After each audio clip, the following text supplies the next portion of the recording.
All right, well, welcome back, folks. And again, thanks so much for tuning in to our YouTube audience. Welcome into the broadcast now as well. Alex Von Coitel with you on the mic tonight. It's IceRays Bowls, Game 2 of this two-game road stretch, the penultimate road series the IceRays will be playing before they can finally head back to the beautiful American Bank Center and play some home games for once. We heard Coach Flynn just say it. It's extremely taxing. In the NHL, there's nothing like this. There aren't really any 10-game road stretches in the NHL. A lot of these players are brand new to junior hockey. We've got several on the roster for the IceRays right now that are just, this is their first impression of what juniors are like, just on the bus, constantly on the road. And like Coach Flynn said, 4 or 5 games or days at a time in which they're away from home, and it sort of messes up the routine a little bit. Obviously, there are no excuses once you get to this level, but it's easy to pardon, you could say, some performances that don't go the IceRays way. Last night was one of them. They were outscored 4-0, all by the same player, Simon Morberg. We also heard Coach Flynn talk about how he plans on shutting them down. He didn't really get too much into the specifics and into the details. That's obviously something that we're going to leave to the coaches, but he did make it clear that they plan on doing something. Coach Flynn not overly huge when it comes to matchups, but tonight he's got a plan. Make no mistake about it, for Simon Morberg, there's no chance that he comes away with a 4-goal performance tonight the way he did last night. And it wasn't just him, folks. The way we've been talking about him and the amount of credit he's been given, while it might be his due credit, at the same time, you've got to credit his line mates as well. One player doesn't single-handedly make goals happen. It comes from hockey's as much of a team sport as there is that exists. And his line mates, Colin Price, John Russell, did such a spectacular job setting him up for those 4 goals, and he'd be the first to tell you that, I'm sure.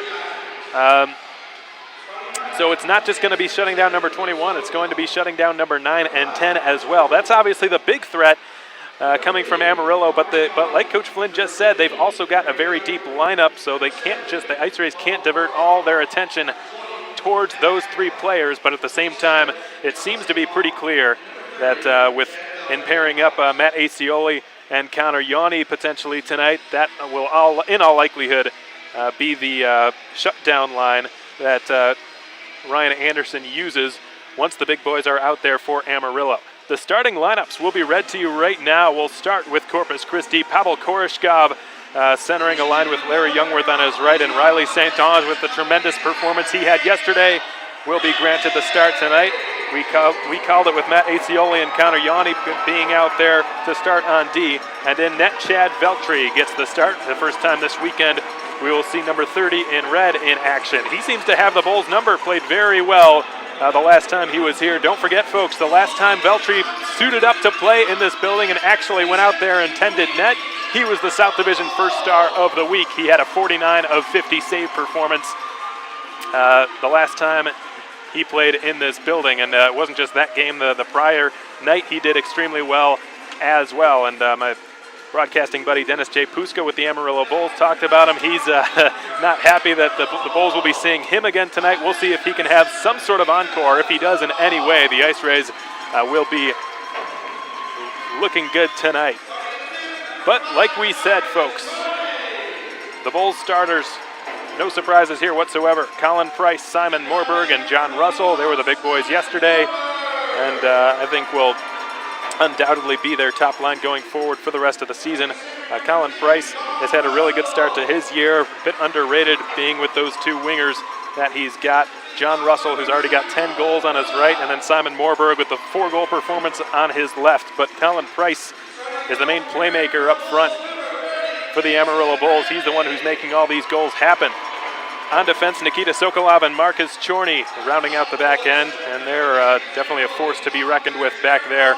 Very dependable defensive pair. It wasn't just Jason Grande that kept the IceRays at bay yesterday. He's not the only reason the Rays were shut out. A lot of credit has to be given to the Bulls defensemen as well. And Sokolov and Chorny, the best 2 shutdown D-men that the Bulls have, they will be starting. In net, again, no surprises. Jason Grande, who's 5-2-0 to start the year with a .926 save percentage, a 1,000% save percentage last night. He gets the nod to start tonight for Amarillo.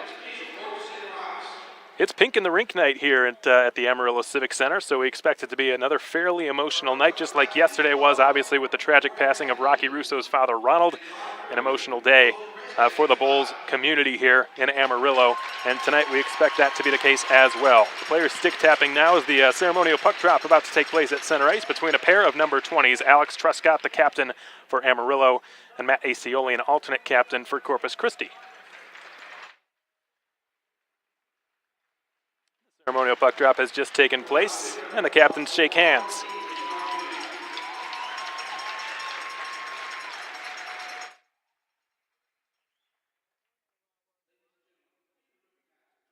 Now the singing of our country's national anthem about to take place. Stand by, folks. We'll be right back right after this.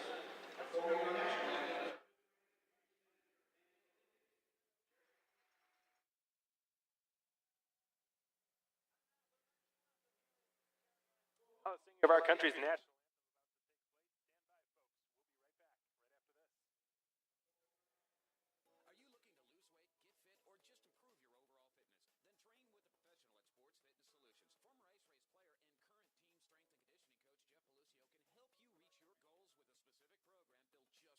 Choose from one-on-one or group training sessions. Sports Fitness Solutions can help you lose weight, increase energy, build muscle, and get you feeling better today. Call Jeff with Sports Fitness Solutions today at 774-0874. That's 774-0874. And train like the IceRays do.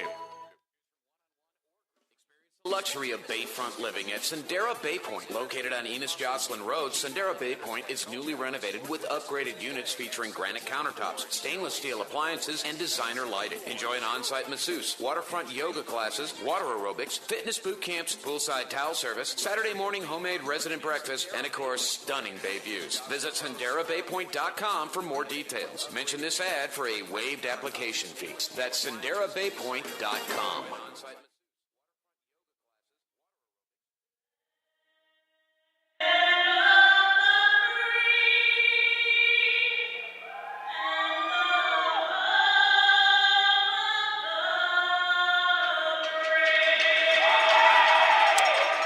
So now we just await the opening face-off here on Pink in the Rink night.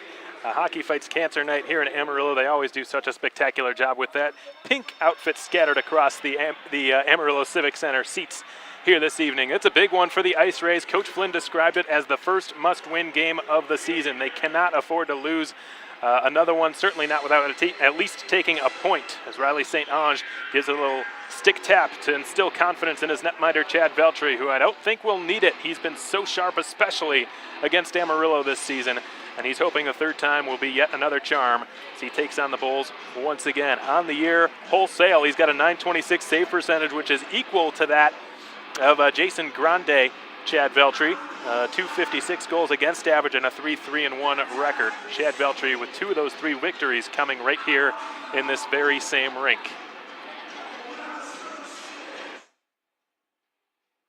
Right now, the IceRays are hoping to snap a 3-game losing skid and take one back and get themselves feeling good right back in the 500 plateau.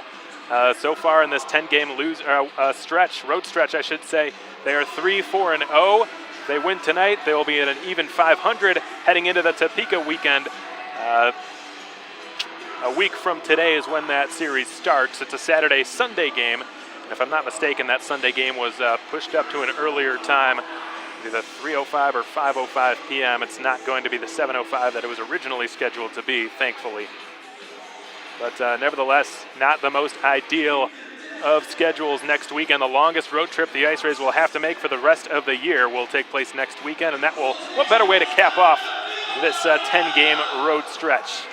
But right now, they've got to focus on the task at hand. Undoubtedly, some rocky terrain lies ahead before they reach the light at the end of the tunnel. Opening faceoff underway. Peltonen with a clean draw win. And Acioli sends it over to Youngworth on the right side, and he will shovel it into Bulls territory. Marcus Chorney sends it around. Acioli gives a nice little cross-check there to John Russell. A clean play, and play resumes. Riley St. Ange takes it in behind his own net and wheels to the other side with it. St. Ange, if shots on goal were individually tracked, which they are not this season, I'd venture to guess that St. Ange led the IceRays yesterday in shots on goal. Here comes Russell. He's dangerous. Tries to stick handle into the slot. Lost a handle on the puck. Connor Yanni was in his way. St. Ange down at the left wing side, his strong side. And we'll just flop one into the adjacent corner and head to the bench. A full-scale change now completed by the IceRays, and they've got a fresh slate of 5 skaters out there. Kalen Taylor pursuing the puck behind his own net. It's picked up instead by Peterson, who sends it off the skate of Stuckless. And the Rays failing to get it out, but Peterson helped him out there, and Novo comes motoring in on the left side, squeaks it over to Brendan Miller with a backhander that gets blocked by Brendan McKylian. Miller hoping to slip it in front. Peterson picked it up, can't clear it past Taylor, who gloved it down and fired one, blocked by Batema, and the Bulls are out of the woods for now. Stuckless put it in front for Peterson, dropped off to the trailer. It's Fay who lets it rip, missing the right post.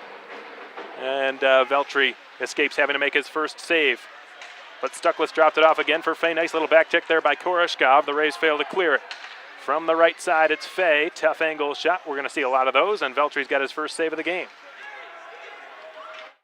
Comes Larry Youngworth on his off wing. Put it off the stick. Looked like it could have been a high stick from Brendan Miller, but nothing called. Warmoth picks it up behind his own goal and sends it up the left wing side for Nick Fay. Fay is stymied there along the red line on the near side boards there in the neutral zone. It's jammed past Steinacher, who will have to go back to retrieve it. We're 2 minutes into this opening period so far without a whistle. 2 one-year shots in favor of Corpus Christi. Riley St. Ange already on his second shift. He gets hit from behind. A clear penalty will be called here against Amarillo, and St. Ange, fortunately, has gotten back up to his skates, appearing to be in no discomfort whatsoever. And in all likelihood, he will stay right out there as the Rays head to their first power play of the night.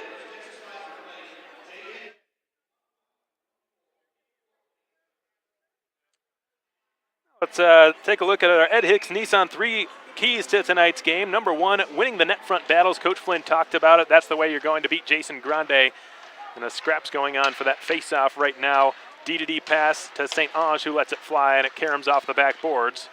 Wilhelm, with a bit of a fake, sets up St. Ange at the top of the left circle, whose shot blocked by Abdelnauer, and he has cleared it. Second key, helping out Chad Veltri. That is going to be paramount. Yesterday there were a few occasions in which the IceRays didn't do a good enough job clearing the crease and helping out Jake Acton, who made his IceRays debut last night, was charged with a loss despite playing some solid goal. He gave up 4 goals on 41 shots. He definitely had a heavy workload in his IceRays debut. So that's one of the keys as well, helping out Veltri and clearing the loose pucks. We'll get to the third key in just a moment. Garrett Halford from the left point. Into the deep slot, Connor Yanni. The shot on net, tipped. Looked like it went off of the right pad, barely stopped there by Jason Grande. The 5-man scrum favoring the IceRays. Halford working for it along the half wall. Youngworth is tripped, and McKylian just clears it. The third key to tonight's game, compete, compete, compete. That was the key to bouncing back after the IceRays were shut out the last time, which was 2 weeks ago in that 7-0 a blowout against the Shreveport Mudbugs. The key to responding was coming to the rink prepared to compete. They did that. So far, they've looked like they've done that tonight. And there you have it, your Ed Hicks Nissan 3 keys to the game. Angus Scott from the slot sets up Koreshkov, who lets it fly, gets blocked and rattles into the other corner, and the Bulls have cleared it. Last night, the IceRays were 0 for 6 on their power play, though it looked pretty good at times, not so great at others, and the second period was probably a dud for the IceRays power play, but their first man advantage in the first period looked pretty good as Veltri makes an awkward-looking save while squatting somewhere in his equipment. Not sure he even knew where exactly, but he had it. 17 seconds remain on this IceRays power play, brought to you by AEP Texas. No score here at the ACC with 16:12 to play in period 1.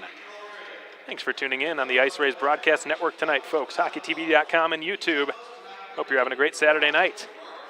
Clean defensive zone face-off win by C.J. Regula. Matt Acioli hoping to chip it past Fay, who gets it and sends it to the left point. Sokolov taking his time and shooting. Didn't get all the way through. Regula did the honors and blocked it with his stick. But he fanned on the breakout pass. He will reverse one. Now here comes Acioli up through the middle of the neutral zone. Gains the Amarillo zone and on his backhand shovels it wide of the short side post. Puts it back in front. Winter hacking away. DeMizio picks it up behind the net. Another delayed penalty upcoming against Amarillo just as their penalty kill had just gotten the job done. Acioli hoping to walk the blue line, swatted off his stick, but no contact was made apparently with the puck. So the IceRays with 6 attackers out there now and an empty net on your left side on HockeyTV.com. Now Connor Yanni takes a check from Nick Fay. It's sent off the back of the cage, and finally the Bulls will get a touch on the puck. And so the whistle blows. The IceRays will go right back to the man advantage.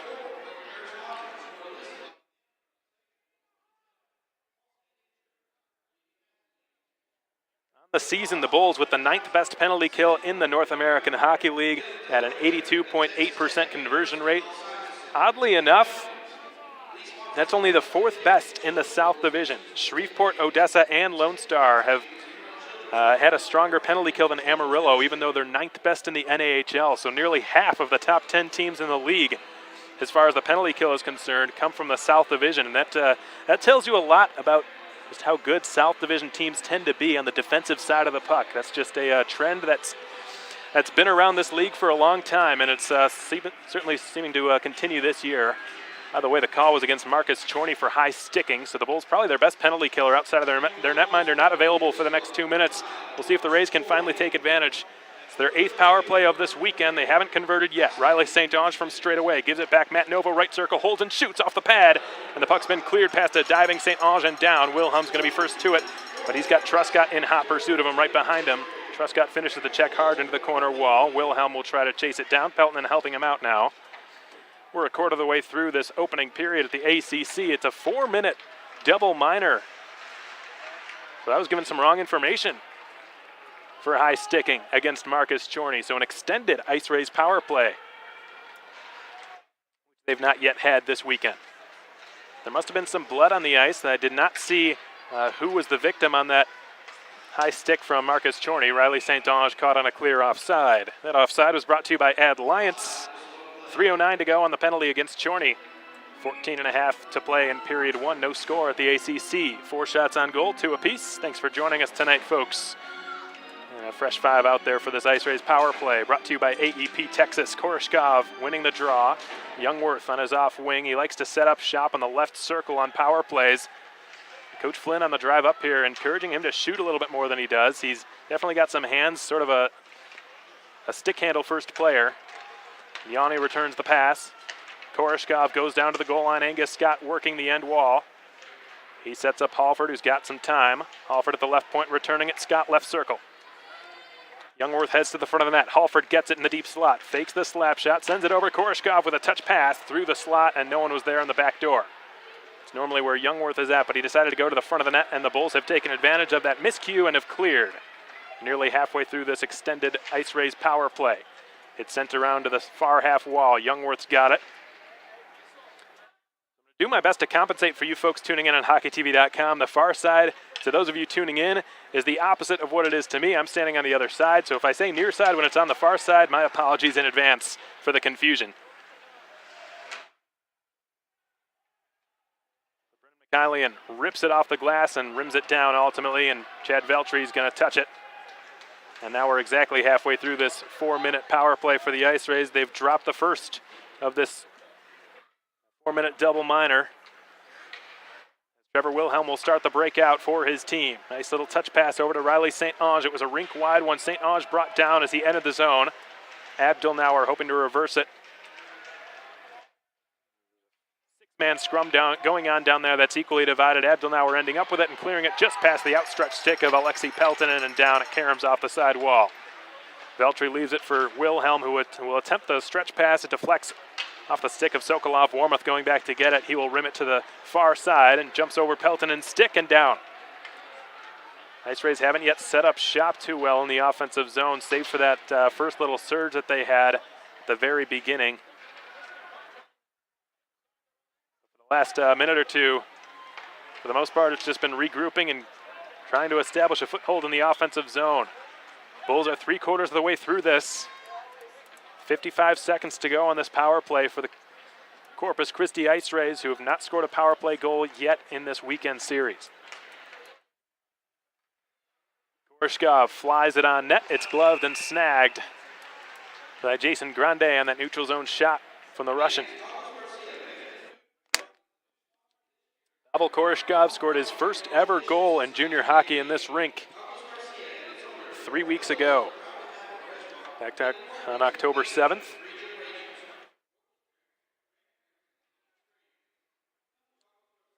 In the third period as a part of that huge rally, that biggest offensive period the IceRays have had all season. This rink back on October 7th in the third period.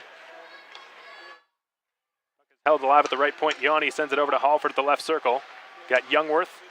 He's up a slap shot, fakes it over to Koreshkov. Now back to Yanni at the blue line. Yanni with a few head fakes, nothing doing, fooling Peterson. Koreshkov returns it. Yanni decides not to shoot it. Will Halford, yes, he fires, missed the net. And it rolls around towards Koreshkov. Can he keep it? Yes, he eludes Peterson. Sends it down below the goal line again. It's Scott.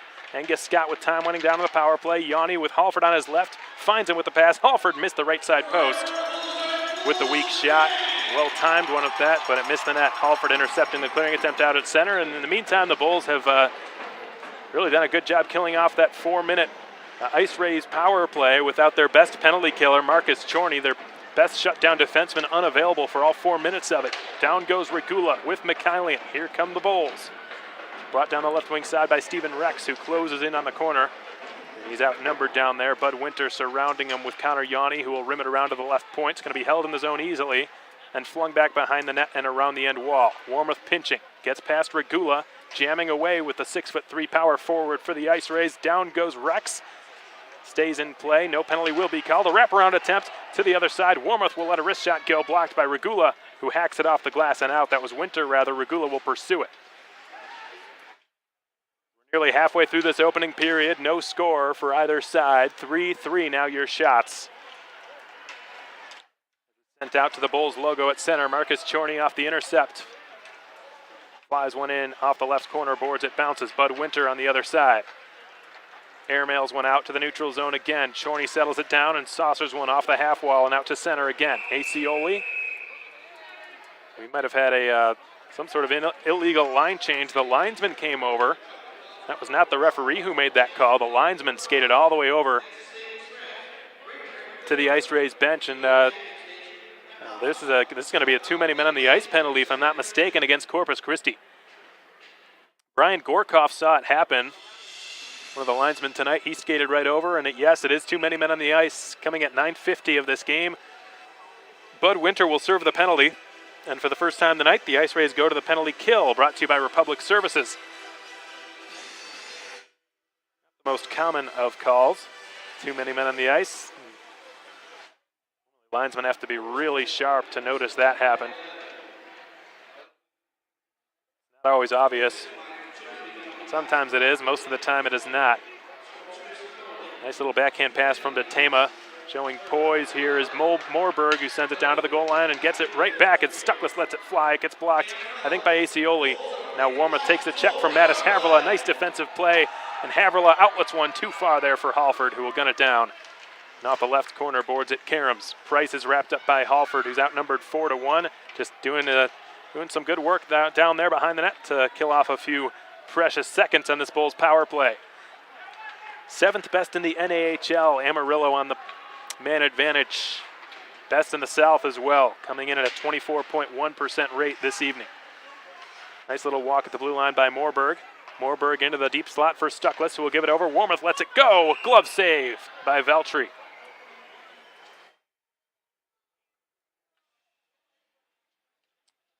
A full body extension there by Chad Veltri, and those low glove side shots are not easy to stop. Definitely preferable for goaltenders to stop those than the low blocker shots are, but nevertheless, not an easy save. Veltri with some good leather flashing on the big Bulls defenseman Quinn Warmoth. Brendan Mikhailian for Chorney. Chorney sends it below the net. Marcus Russell, or rather John Russell, Marcus's younger brother, working for it. Steinacher finishes his check on Nick Fay, who went down shortly thereafter. Grande behind his net. Has not been scored on yet in this series. The 39-save shutout last night's got a 3-save shutout going for him tonight. Here comes Nick Fay down the left side. He's onside with Russell charging to the front of the net. Rex lost the puck, and it's been cleared. Job well done by Brendan Miller. He will head to the IceRays bench and be replaced. Brendan Mikhailian scooting in over the blue line, chipped it into the corner. Kalen Taylor meets him there. They battle away behind the net. 8:22 to play in the first period, no score. The Bulls with time winding down on their power play, about 10 seconds remaining. Riley St. Ange didn't have that pass in his wheelhouse, so he turned it over at the neutral zone, and Chorney was backhanded back in below the goal line. Wilhelm sends it around, and that's done it. The Rays 1-for-1 on the PK, but it looks as though this will be icing called against Corpus Christi. They were not yet at full strength when they iced they were back at full strength when they iced the puck, just barely, so icing is called and the Rays catch a tough break. They're trying to argue the case, but it'll do them no good. The more important fact of the matter is that they've killed off their first penalty kill of the night. That PK brought to you by Republic Services. Icing brought to you by Hard Knocks Bar and Grill. The puck's been cleared back into Bulls territory. Sent off the glass, held in the zone temporarily by Peltonen, but Truscott eventually able to outlet it. Too far for Swanson. Steinacher up to Youngworth. Youngworth is checked there by Quinn Wormuth. Tama. Loose around the wall. Tama and Peltonen wrapped up with one another. Youngworth and Truscott both waiting for the puck to move. Youngworth forces the issue. A nice little one-handed jab by Steinacher, but to no avail. Here comes Truscott down his off wing. Would not want to be him in that situation. Steinacher just closed him off into the half wall as he entered the zone, but the Bulls still with possession. Abdelnauer stops at the left circle and fires. It's punched aside by Veltri. It stays in play. The IceRays with some good work along the wall. Larry Youngworth able to push it out past Peltonen. His fellow ex-Shattuck St. Mary's boy, Marcus Chorney, picking it up in his own zone. 7 minutes to play in the first. 5-4 your shots in favor of Amarillo, but no score.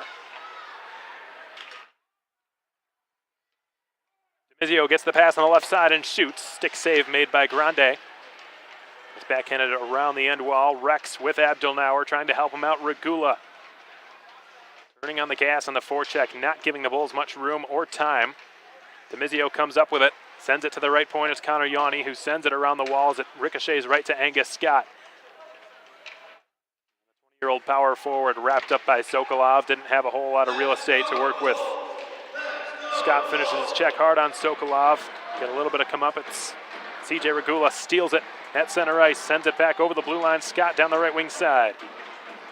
Angus Scott protecting the puck beautifully, wheels to the outside on the edge of this small rink and tries to fly one back to Yanni, well over his head. Steven Rex is going to beat him out in the forecheck and in the race. Gleb Murdozan steps up to try to help Steven Rex down there. Finally they move the puck, but it didn't go the way that the Bulls wanted it to go. The IceRays come out with it. Matt Novo's got to chase it down in front of the side wall. Flies one into the right corner. McConley intercepting it and shooting it out of there. Taylor back in his own zone. Wilhelm up to Novo on the right wing. Novo can't clear it past McCallion, who's been a thorn in his side on this shift so far. Morberg is checked, but he got it over the IceRays blue line. Taylor backpedaling now all the way behind his own net and rimming it around. A little bit too far for Miller, but he catches up to it. Misfired on the pass to Matt Novo. Morberg slings it back into IceRays territory with 5:15 to play in the second. Left dangerously behind the Corpus Christi cage. No harm has been done just yet, but the Bulls keep it in the zone. John Russell pinned up by Trevor Wilhelm. The Bulls move it. Morberg with a backhand pass between the skates of Colin Price. The IceRays have got to be careful right now. The Bulls have their top offensive line out there, and the IceRays do not have their top two defensemen to counter them. John Russell down to Colin Price, puts it in front, dangerously bouncing around down there, and it's cleared out by Kalen Taylor as he flies one out. We can speculate now because Brad Flynn didn't exactly get into the specifics as to how he was planning. He did mention he was going to have some sort of matchup in place against this big line for Amarillo as Colin Price's shot gets blocked and deflects out of play. He didn't talk about exactly how the IceRays planned on countering that tonight, and we can speculate that by putting Connor Yanni and Matt Acioli, the IceRays' two most veteran defensemen that they have out there, seems pretty cut and dry that those two will be the ones, for the most part, who are tasked with fending them off. But the home coach always has the last change, so the advantage is always on the home side when it comes to matchups and changes. Ryan Anderson on the IceRays bench has got to be really alert here in this game so as to not end up with a mismatch that does not favor his side. Marcus Chorney from the red line sends it accurately on net. That would have been icing had it missed the goal. And Veltri able to easily deal with it. Peterson cutting into the middle, and a weak shot just trickled on net. Veltri held it at the side of the goal with his glove. 4 minutes to play in the first period. No score here at the ACC. Both teams are going to change them up. Don't forget, folks, after this 10-game road stretch comes to an end, we're going to have some hockey back at the American Bank Center and some special hockey at that. Free magnet schedule giveaway on Friday, November 10th, followed by our Military Appreciation Night, Stars and Stripes Night on Saturday, November 11th. We hope to see you out there at the American Bank Center for some good fun in a couple of weeks. The players certainly can't wait to get back there and play in front of the best fans in the NAHL. Look out here, but Tama gets the outlet pass on the left side. The defenseman leading the rush and shooting a weak one on net. So weak that Wilhelm was able to pick it up before it even got to Veltri. And now here comes Demizio down his off wing with Regula down the middle. Demizio pivoting to the outside, stopping, looking for the late man, bounced away from Scott. Good defensive stick. Steinacher with a wrist shot, blocked right to Demizio, who will have to recollect it off the carom. Send it back to the blue line. The long point shot didn't get through Mikhailian. Slips into the left circle. Taken by Scott. Turns and fires. Missed the left post. And now it's Demizio collecting the puck off the carom. And the backhand saucer pass in the direction of Steinacher. Intercepted. And here comes Branchot. Branchot crisscrossing over the blue line. We've got a bit of a scrap going on back in the Amarillo zone. Hence the reactions from the crowd. It was Demizio and Detema in a scuffle down there well behind the play. Folks on Hockey TV probably didn't even see it unless the camera was fixated on it, which I don't think it was, but Demizio and Detema, one or both of them will be getting some disciplinary action. All I saw was Demizio cross-checking Detema when he was already down. There's certainly, I'm sure there was more before that play that I didn't see, but Demizio being called and sent to the box. So the Rays back to the PK. Yesterday, all day, or all night, I should say, there wasn't really, I mean, the special teams didn't really play a factor.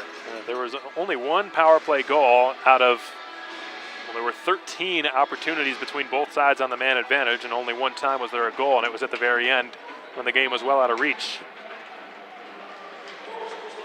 Brendan Miller taking it shorthanded down the wing against Chorney, doing some nice swiveling with the puck on his stick. Had it on a string there for a moment, but eventually ran out of room. Puck's dropped off to Brendan Mikhailian, the smooth skating defenseman with Marcus Chorney on his right behind him. Sends it over to John Russell instead, who will put it on net from center. Stick aside there by Veltri. Alex Peterson working at it against Matt Acioli and Connor Yanni behind the Corpus Christi goal. Back to the right point, Brendan Mikhailian is manning it. The defensemen have switched spots so as to open up the one-time option. Mikhailian on the right and Chorney on the left. Mikhailian gets it deep slot, wrong wrist shot, tipped over the net and off the protective mesh and out of play. 2:18 to play in the first period. 6 5-year shots in favor of the Bulls, but no score here at the ACC. It's not been an easy task for the IceRays rebuilding their defensive core, losing probably their two best defensemen last season, Logan Jestro and Cody Fleckenstein. From an offensive standpoint, Fleckenstein. From a defensive standpoint, Jestro. The Bulls win the offensive zone draw, and a long wrister gets blocked again and off the netting once again. But Jestro, with just such a good defensive awareness and a really good defensive stick, it's hard to generate a whole lot of offense with him on the ice because he just had such a knack for breaking up those plays. Cody Fleckenstein, a power play specialist, very mobile at the blue line, really hard, heavy shot. Both of them have moved on. Jestro to Canisius and Fleckenstein to West Point. So losing a couple of players like that, I know in junior hockey that happens all the time, but you've got to give the IceRays credit for trying to fill those voids to the best of their ability. And these a lot of young rookie defensemen they've brought on board. Heck, AJ DeCesar just played his first game yesterday for Corpus Christi, and they've all had some really huge skates to fill. Like Amarillo, who's kept mostly all of its top defensemen, Chorney, Mikhailian, and Warmoth. Price finds Warmoth right now in the left circle. He fires a wrist shot that deflects over the crossbar. Works its way back to Price, who will send it over to Warmoth again, top of the left circle. One-timer from Moorberg, and it gets blocked by Detema, who is screening Veltri at the moment. Moorberg's got it again at the blue line, dishes it back to Price. This little pass between the skates of Regula. Karams off the half wall, kept in play by Moorberg. Sent into the slot, whacked at and stopped by Veltri. On that shot there from Nick Stuckless. Now it's Price. And there's going to be a penalty here. Connor Yanni went diving after the puck and took a stick to the head or the face, it looks like. Connor Yanni in some distress, gets back up to his skates. Got 58 seconds remaining in the first period. The Bulls have just generated 4 unanswered shots on net, now leading that department 9-5, but there's still no score. There's going to be a penalty against Amarillo for a slash, which is why Connor Yanni was down on all fours just a moment ago.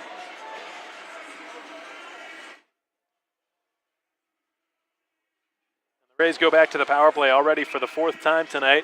If you count that 2-minute or that 4-minute double minor as 2 separate penalties, which I like to do. That's the accurate way to look at it, I think.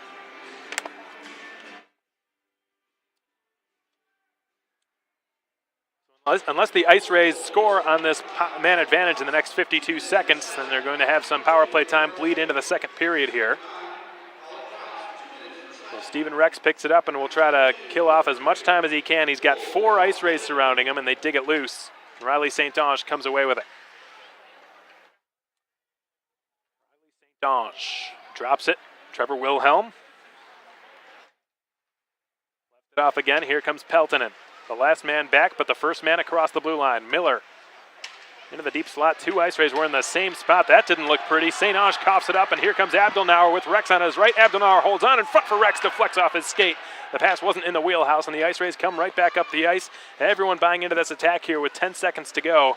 In the period, it slapped off the skate of Chorney, who will just try to kill off what's left of this period down there in the corner. It looks like he will succeed in doing that, and so ends the opening 20-minute frame. No score, which is a better start than the IceRays had last night after the first period, though they did outshoot the Bulls yesterday, 13-8 after period 1. They've been outshot in this period, 9-5, but they're in a better spot. No score to start the game here. The first 20 in the books, and the IceRays will have 1 minute and 3 seconds remaining on the penalty called against Colin Price for slashing Connor Yanni. It looks like he's okay, so that's promising to see. Chad Veltri been perfect in net so far. On the other end, Grande has as well, but I don't think Coach Flynn's going to be satisfied enough as far as the quality of chances against Grande. He talked about that as the probably the biggest factor as to why the IceRays ended up losing 4-0, despite the fact that yesterday the shots were nearly identical, 41-39. It was a lot closer than it was the last time these teams were here. The IceRays were actually outshot 50-32 a few weeks ago, and they came away with the win. But last night, with the shots being relatively even, they lost by a pretty significant margin. It certainly didn't feel like a 4-0 game yesterday, but that was the result because the quality of chances were not good enough. 39 shots on net might look pretty good, but in this building, folks, there's a reason that goaltenders over the years here in Amarillo have almost always had a very strong save percentage. I don't want to say it's a misleading number because they have had good netminders here, but the reason that it's so padded and a little bit inflated is because the dimensions of this rink make for a shooting gallery of sorts. Goaltenders like to play here because it makes their statistics look pretty darn good. Their save percentage always looks pretty good after playing in this building because it's so small that shots on net just come from anywhere. The corners, the points, behind the net, you name it. And getting 5 shots in the first 20 minutes, that's not going to cut it, especially with the quality of chances that they had. So a lot of work still needs to be done. One of the Ed Hicks Nissan keys to tonight's game, the first one we mentioned, was winning the net front battles, and the IceRays have got to start doing that if they're going to get the quality of chance that they need to beat a goaltender like Jason Grande, who on the weekend series right now is 44 for 44. He's not been beaten yet. The IceRays are going to try to change that in period 2. In the meantime, we're going to step aside here from the Amarillo Civic Center. No score here at the ACC on Hockey Fights Cancer Pink in the Rink night out in the Texas Panhandle. We're hoping you're having a great Saturday night back at home in Corpus Christi. Thanks so much for joining us. We'll be back to bring you your Janet's Cakery out-of-town scoreboard update right after these messages.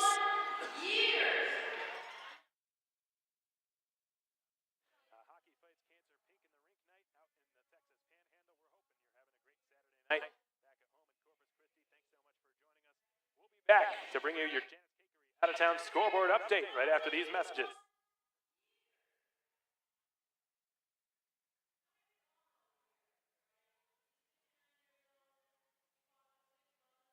Janet's Cakery is a local retail bakery that has been in business for 25 years. They provide customers with moist, delicious cakes for all occasions, plus pies, cheesecakes, pastries, balloons, candles, and ornaments for all cakes. Give Janet's Cakery a call at 991-6212 or visit them online at janetscakery.com. Janet's Cakery opens 7 days a week. That's 991-6212.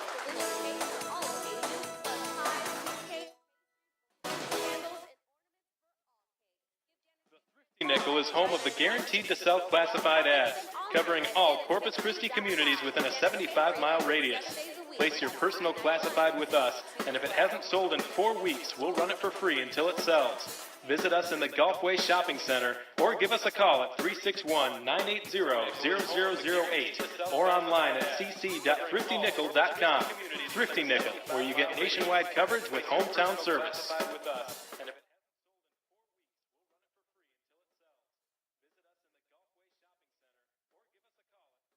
Genie is the home service leader in South Texas at home or at the office with affordable prices. Want more than just your windows cleaned? Check out the Window Genie Big 3, offering window cleaning as well as window tinting and pressure washing. Window Genie is also your year-round solution for cleaning those pesky gutters. Call for an estimate at 361-792-3554. That's 361-792-3554. And let the power of the Genie work for you. Along with your favorite IceRays wherever you go by linking up to the IceRays social media arsenal. There are more ways to follow the action than ever before, with pictures, news, videos, and exclusive content, including interviews and giveaways. Give us a follow on Facebook and Instagram at Corpus Christi IceRays, and on Twitter, Vine, Periscope, and now Snapchat at Go IceRays. The IceRays social media arsenal, the ultimate coverage of IceRays hockey.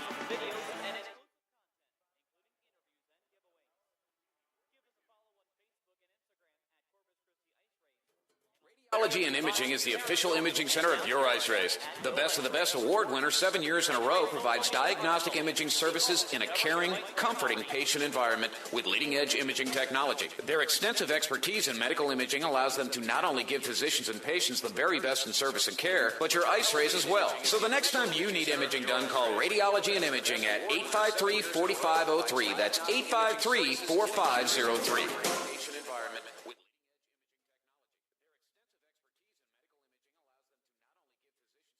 Island Villa Apartments offers residents a prime location that leaves you minutes away from shopping, entertainment, restaurants, and beaches. Residents will discover a life of splendor with 2 pools, a workout facility, outdoor grilling needs, along with comfortable apartments located just minutes from Texas A&M Corpus Christi. Island Villa Apartments are located off SBID and Nile Drive. Call Island Villa Apartments today at 994-1630 and set up your personal tour. 994-1630. Island Villa Apartments.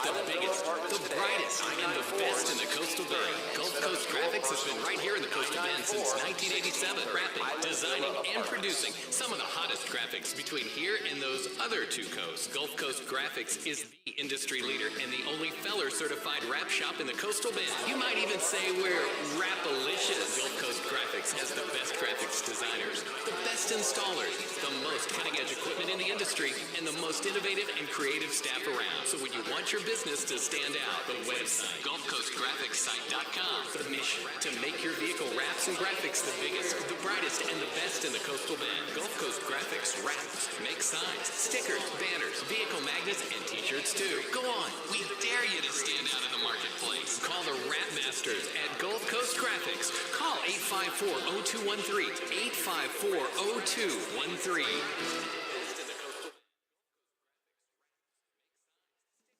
Get Air is Corpus Christi's newest place for fun. 30,000 square feet of trampoline park with foam pits, slam ball, a ninja course, and dodgeball. A place to let your inner spirit soar, show you've got game, harness your inner ninja, and burn up the competition.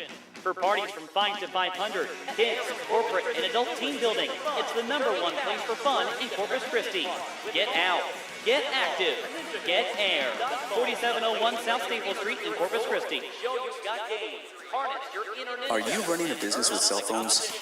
We're unable to take your call at the moment. Please leave your name, number, and a brief... When time is money and the message is urgent, you need two-way radio. Unit 5 return to yard immediately. Safe, reliable, distracted driver legal two-way radio from A&B Communications with built-in fleet tracking. Units 14 and 22, says Unit 5 at Wellside. Hand units, vehicle-mounted base stations, fleet tracking, on-site or wide-area communications for business. Online at abcom.net. That's abcomm.net. When you need to Talk business.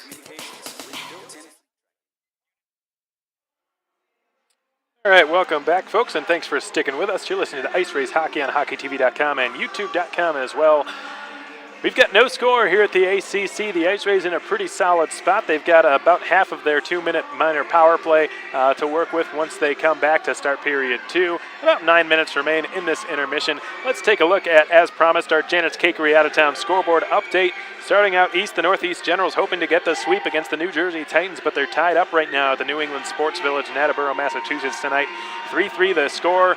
Looks like they're destined for overtime because there are only 40 seconds remaining in period number 3 out in the Boston area tonight. The Springfield Junior Blues hosting the Topeka Roadrunners, where the IceRays will be playing next weekend. Good news is the Blues have a lead, a 4-2 lead. Two-thirds of the way through that game. The second period there now in the books in Illinois' capital.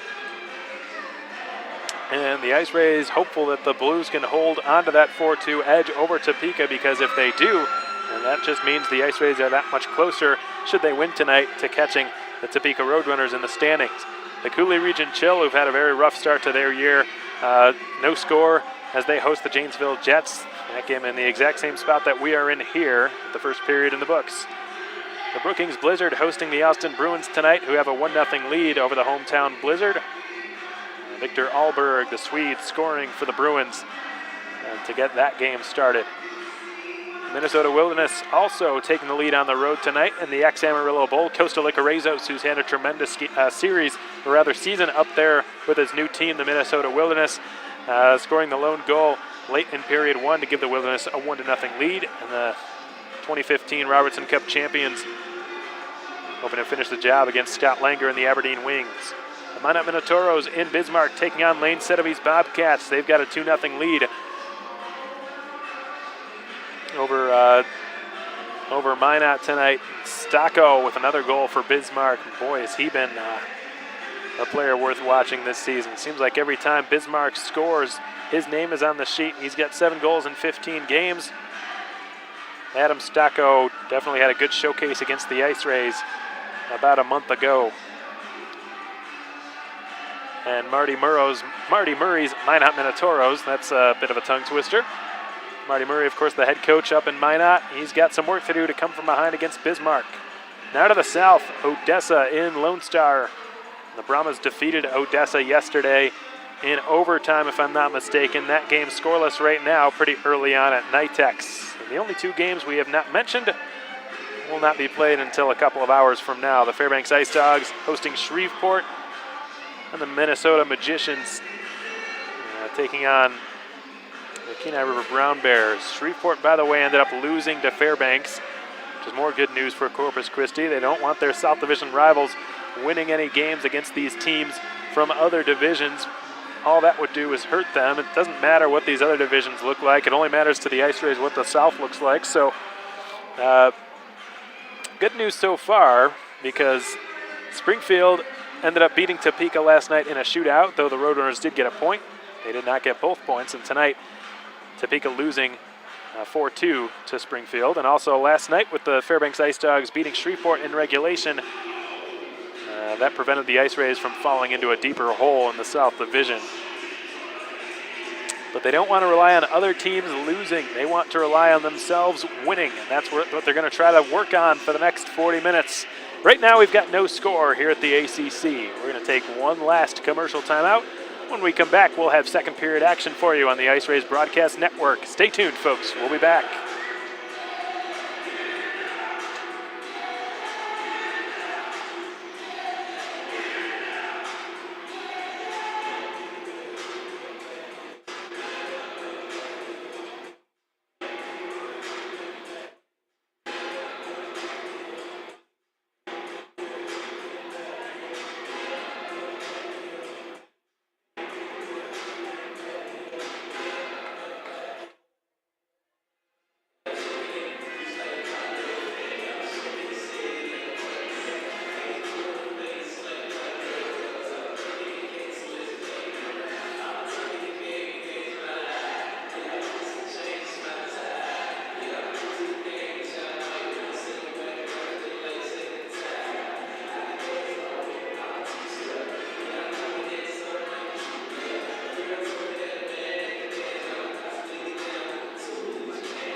All right, welcome back, folks, and thanks for waiting. We're just about ready for second period action. No score thus far, but the IceRays have a chance to change that. They've got 1 minute and 3 seconds remaining on the penalty called against Colin Price, one of the better Amarillo offensive players, not necessarily a prototype penalty killer, but nevertheless, his absence can only help the IceRays over the next 1 minute and 3 seconds. He was so dangerous last night. A bit of an underrated performance from number 9 in white.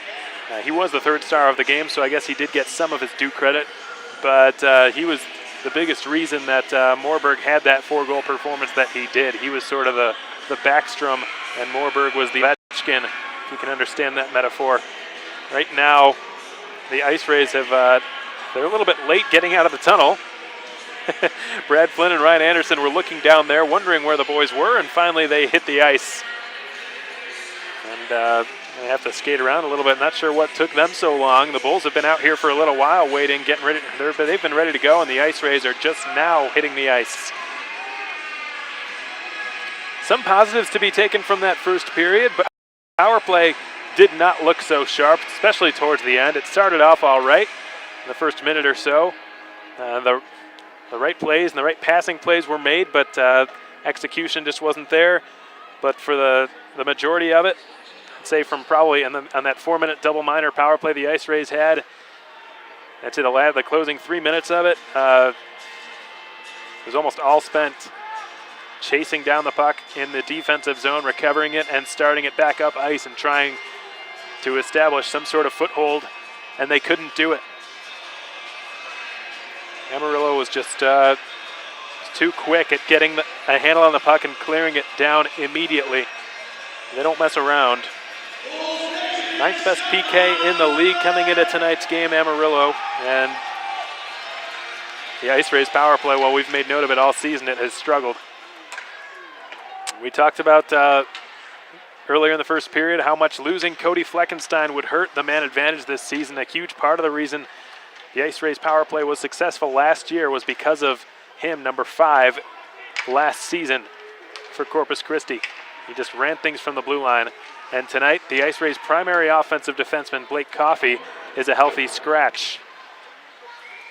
So Trevor Wilhelm is sort of taken on that role, it seems like, as he gets it started behind his own net and sends it up onto the right side for Alexei Peltonen, who reverses one down to Matt Novo. Up to Riley St. Ange, who gains the Amarillo line, but it squirts right back out, bounces off of Detema's stick, rather Russell, who will chase it down. Wilhelm shovels it over to Brendan Miller. And just like that, the Bulls have quietly killed off what has remained of this IceRays power play, and we're just about back to full strength here in period number 2. It's flown around the wall and takes a crazy bounce off a partition, and look out, Jason Grande had to be prepared, and he was.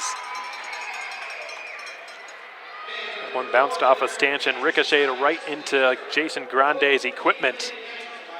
He managed to make that awkward-looking save.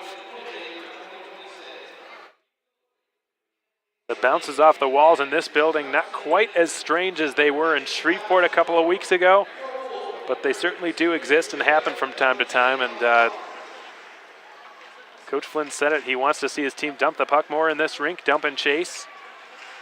And those weird board bounces can only help the team that's putting the puck into the offensive zone. Most of the time. Sometimes the bounces don't work out in their favor, but more often than not it does. Angus Scott working for it behind the Amarillo net with Alex Truscott. Now it's CJ Regula weaving up towards the point. He's got Yanni there, but he couldn't feed it through for him. Regula gets it there from Angus Scott, and he's trying to stick handle through a phone booth. There were 3 Amarillo Bulls surrounding him, and they take it away easily. Here they come in transition. Bronchot back to Truscott, who fires, stopped, and the puck is still loose. I could have sworn I heard a whistle, but there was not one, and the IceRays start it back into the Amarillo zone. Angus Scott pursuing it in the left corner. Filters it through, back to Jason Demizio. His long shot blocked by Detema. Demizio finishes his check on Truscott, but Demizio took the brunt end of the collision. 2 minutes have gone by in period 2, no score at the Amarillo Civic Center.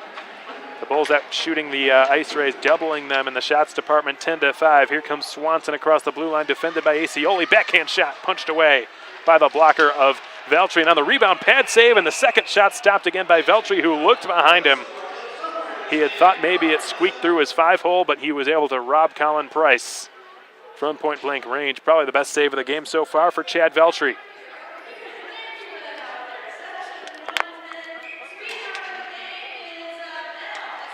Colin Price lines up now to take an offensive zone face-off for Amarillo. And he jumped the gun. Moorberg will fill the void. Nope. John Russell will. Don't ask me who won that face-off. Couldn't even tell, but the IceRays came away with it. Mattis Haverla shoots from center. 100-foot shot or so, and a glove snag is made by Grande. Now 13 5-year shots favoring the Bulls. We've talked about how shots on goal from this rink just come from anywhere and everywhere. And how part of the reason goaltenders' numbers have looked so good here over the years is because of how many shots are thrown on net from so many different angles. Hear the goalies complain about that. No icing being called here as Wilhelm guns it down and then takes a healthy hit by Moorberg into the wall. Bud Winter picks up the puck after it squirted right into his wheelhouse, trying to step over the blue line and fire. It didn't get through. Price, I believe, blocked it. Winter sends it back in the direction of Haverla, gets back on it himself. Bud Winter wheeling to the outside and shooting. It was tipped wide by Haverla, who loses his stick. No slashing will be called. Haverla picks it back up and feeds Steinacher. Two of them have grown pretty close due to the language barrier for Mattis Haverla. Steinacher speaking, I'm not sure if it's Czech or Slovak, one of those Eastern European countries. The two of them can communicate fairly well, and Haverla hasn't really been able to talk to too many other players because his English is a work in progress. The Bulls were just caught on an offside.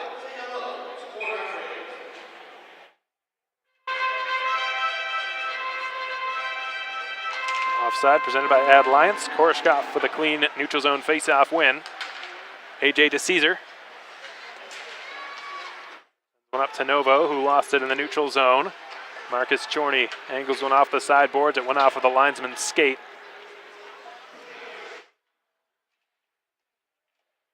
Michael Steinacher rims it around over towards the left point. Sokolov holds it in the zone for now. And he wheels one back around the net and in behind and out around the wall. Novo had it bounce hotly off his stick. Steinacher hoping to steal it. It's loose between his skates somewhere, and finally the Bulls get their sticks on it. Novo steals it. Walking in slowly down the left side, Sokolov closes them off as the puck is turned through the blue paint by the IceRays captain, Brendan Miller. And here comes Fay. Fay from the left wing with a shot that goes well wide. Miller hoping to collect it off the carom on the other side. He's got Novo with him. He slams on the brakes. Miller in the meantime can't stick handle through three Amarillo Bulls. And Brendan McKinley will chase it down in the left corner and shoot it out.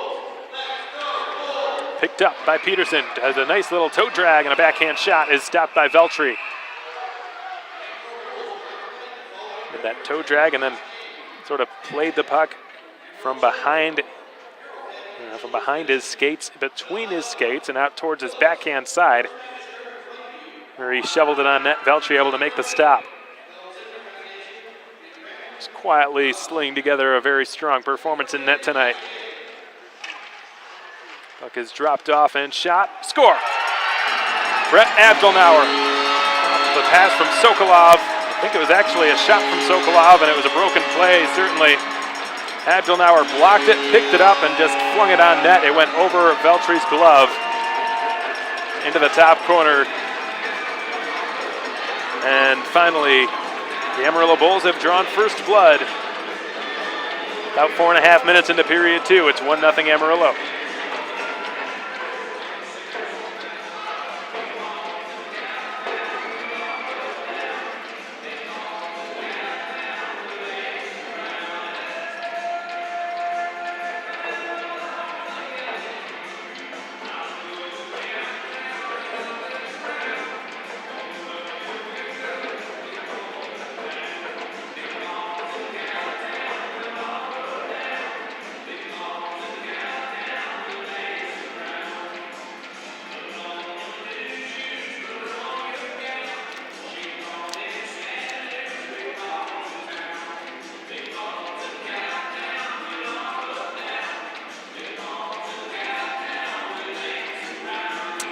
So that's Brett Abdelnauer's second goal of the season, his 8th point.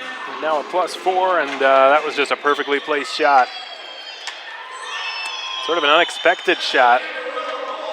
Veltri had reacted to the initial point shot taken by Sokolov. He was down in the butterfly position, did not have the top corners of the net covered because of it. And Abdelnauer just picked it up, slung it towards the net, and players who practice that shot so often, not surprising to see him nail that without even really looking, knowing exactly where the net was, without even looking at it. Just able to beat Veltri with a quick heads-up shot. And the Bulls take a 1-0 lead. Swanson is ridden off the puck by Yanni, playing very aggressively. Regula playing the right point in his stead, sends it over for a shot by Acioli that caroms off the backboards and right to Scott. Angus Scott weaving into the right circle and turning the other direction. Will drop it off. Jason DeMizio turns again away from Bronson Adams, who was given an unsportsmanlike conduct penalty, or game misconduct, I should say, for removing the helmet of Brendan Miller after a tussle last night. Ooh, and then Bronchot just went crashing into the half wall, or the corner wall, I should say. Looks to be all right, but skates back to the Bulls bench in a little bit of discomfort. Moorberg backhands it directly out of play, so we get a whistle and a stoppage. 14.5 to play in the second, 1-0 Amarillo. The IceRays yet to get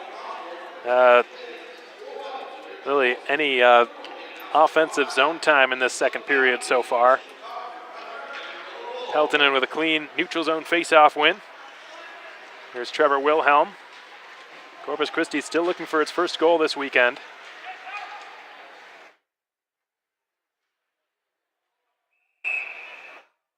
Moorberg was offside when he finally ended up crossing the blue line. That offside brought to you by Adliance.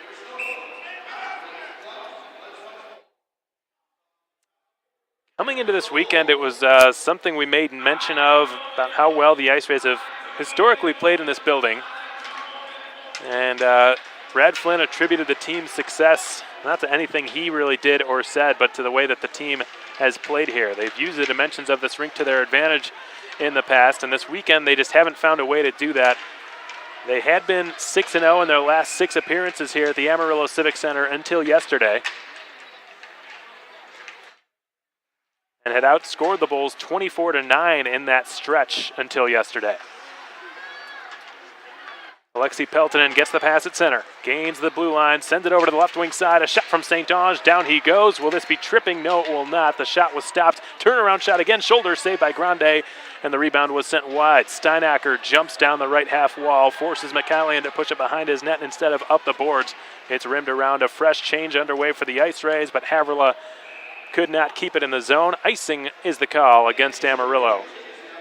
That icing presented by Hard Knocks Bar and Grill. 13:22 to play in the second, 1-0 Amarillo. The lone goal coming from somebody other than Simon Moorberg, so I suppose that's a relief of sorts for the IceRays. I think they were probably sick of seeing his face and hearing his name yesterday. First player ever to score a 4-goal natural hat trick against Corpus Christi. Don't ask me how long it took me to figure that one out. AJ DeCesar misfired on the pass up to Mattis Havrila. DeTema got it past Winter, but not past Steinacker. Moorberg just floats one high in the air. Played down to the high stick by Russell, nothing called. Russell will chase it down. Rolls it below the net.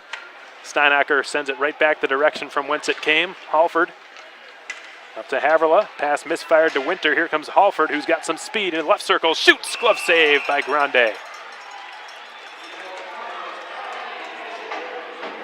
There is somebody who's going to finally break the seal here.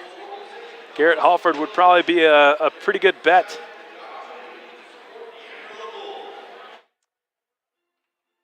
For the heck of it, anyone who wants to take a guess as to who the first IceRay will be to open the scoring for them in this weekend series, we'd love to hear your thoughts. Go ahead and tweet at GoIceRays.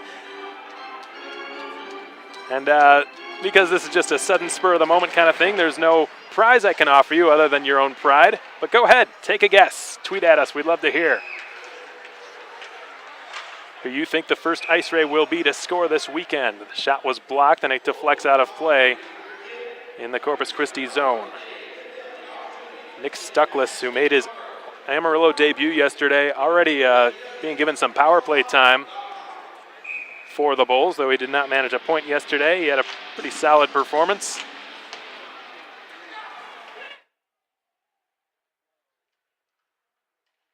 Bronson Adams gets it past Brendan Miller, who finishes his check on Stuckless. Koreshkov drops it to Acioli. Novo slips it through past Warmoth. Down and off the end while it bounces. Bronson Adams takes a check by Brendan Miller. The two of them with some bad blood still brewing fresh, I'm sure, from last night after what happened, the removal of Miller's helmet. Miller will chop it back down into the adjacent corner. Adams inadvertently bounced it off the side of the net, but the Bulls are able to elude any trouble from that. They have, however, just iced the puck as it caroms towards Connor Yanni. And there have been a few instances in this weekend in which the no-touch icing rule has really benefited the IceRays, because it's a race to the hash marks essentially now instead of a race to the puck to prevent injury and to prevent players from crashing into the end wall and having bad things happen to them. So has had some mixed reviews. Some folks like it, some don't. Offside against Amarillo.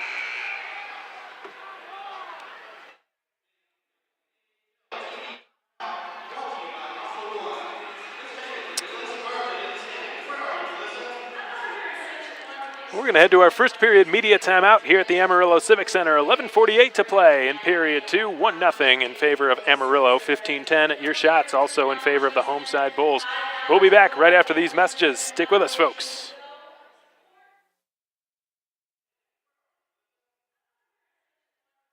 We're going to head to our first period media timeout here at the Amarillo Civic Center. 11:48 to play in period 2, 1-0 in favor of Amarillo. 15-10 your shots also in favor of the home. We'll be back right after When these time messages. is money and the Stick with message us, is urgent, you need two-way radio. Unit 5, return to yard immediately. Safe, reliable, distracted, driver-legal two-way radio from A&B Communications with built-in fleet tracking. Units 14 and 22, assist Unit 5 at Hand units, vehicle-mounted base stations, fleet tracking, on-site or wide-area communications for business. Online at abcom.net. That's abcomm.net. When you need to Talk business.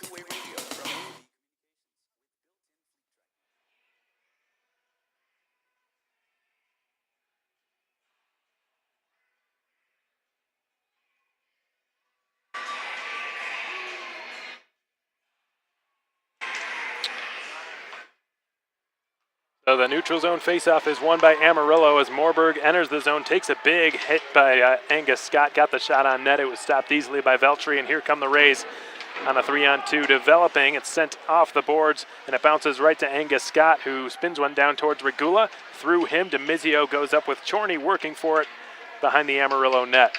DeMizio's surrounded there in that Bulls sandwich. He's got Chorney on his left and Sokolov on his right. He can't move. Finally, the puck does move. DeMizio kicks it up the wall, and again, Chorney stops it from going any further. Regula jumps into the mix to help DeMizio out, fighting for it down there with Sokolov, who assisted on the first Bulls goal tonight, took the initial shot.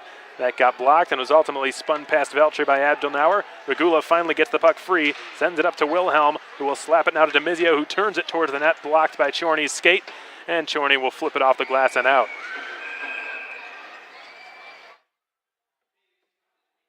And I'm not sure what they're calling here. I suppose the puck deflected off of a player on the bench or one of the timekeepers perhaps in the penalty boxes.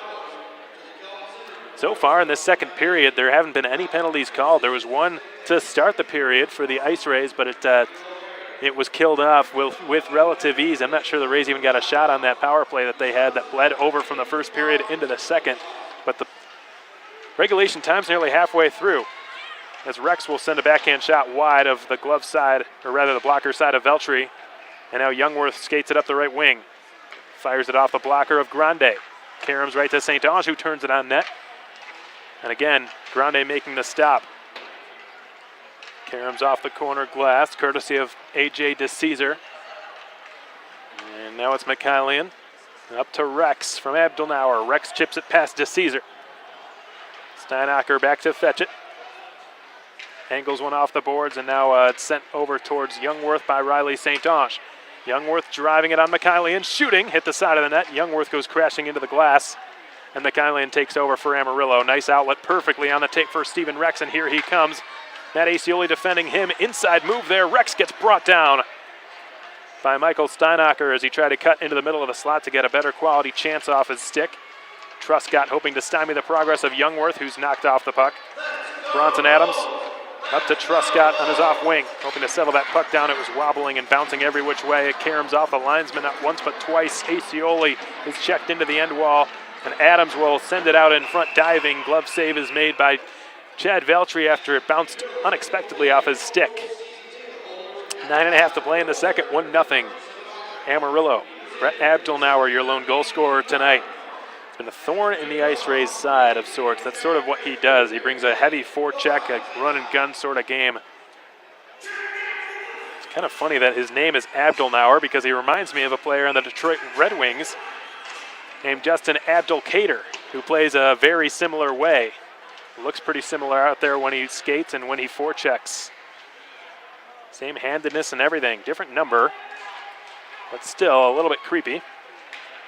Puck is sent off the skate, rebound off the side of the net. I think it might have grazed the outside of the post, and it's sent down to Fay now below the net. Havrila watching him every step of the way. Winter couldn't intercept the pass, and Chorney's one-timer is into the glove of Veltri. That shot is so much harder than it looks. Marcus Chorney showing why he's regarded as the top blue liner here in Amarillo with that bullet from the blue line. Originally, Chorney was a Wichita Falls Wildcats prospect. Last season, he was expected to start there. He was a part of the roster that was slated out for the Wildcats training camp. And upon John LaFontaine's departure, he went to play for Marty Murray, who's a good friend of John LaFontaine, of the Minot Minotauros. Halford gets the puck at center. He's got some room on the right wing. He will pull the trigger, and he gets brought down as he let that shot go. I think the shot got blocked by a diving Detema. Now it's loose at the side of the net, chopped at by Winter. But I think he did miss it. It was in midair wobbling. The Bulls have just cleared it down the length. Will this be far enough? No. Wilhelm will have to make a play on it. Sends it around the boards. Winter with a nice head pass brings Novo on the left side. He's finished off by Colin Price, who made a strong back check. Big part of the reason the IceRays haven't scored this weekend, folks. A lot of credit's been given to Grande. A lot of credit's been given to the defensemen. Not much credit has been given to the forwards, who have back-checked superbly well in this series so far. As you can see right now, all of their forwards working very hard below the tops of the circles. The only other team you ever see that from is Lone Star. Here's Miller taking a shot. Whistles just wide of the right post. DeCesar steps on Swanson, but the puck escapes him. Price tried to get it up to Bronchot. Nice defensive stick made by Koreshkov, who's not a defenseman. DeCesar sends it off the right corner on the opposite side. It bounces right to Matt Novo. Novo sends it down to Koreshkov, returns it into the slot for Novo. No room there to make anything happen. Swanson looked like he was short of the red line when he cleared that in, but the linesmen are giving him the benefit of the doubt, so no icing is called. And another big break as that clearing attempt hit the referee's skate, stays in the IceRays zone. If the Bulls score here, the IceRays will not be happy. It's taken now and sent wide of the goal after it caromed there. Gleb Murtazan taking the shot, and finally the IceRays have got it outside of their own zone. They won't be able to blame the referee if the Bulls score anymore. Murtazan wrapped up with Steinacher. Rex and Koreshkov tussling for it, sent back to the right point for another drive by Chorney. This time it was off target. And here comes Steinacher. And from the red line, he will just bounce one in off the right corner boards. DeMizio takes a check from Chorney. Here comes Abdelnauer. The lone goal scorer in this game sets up Rexon across the IceRays blue line. And his shot is blocked by Yanni, and it goes out of play. Regula gets right in the face of Abdelnauer immediately thereafter. It gives him a couple of pushes and shoves to keep him away from his netminder, who is 18 of 19 tonight. On the other end, Jason Grande still perfect on the weekend. 13 of 13 this evening. 6.5 to play in the second, 1-0 Amarillo, your score. The faceoff will take place to Veltri's blocker side, his right side.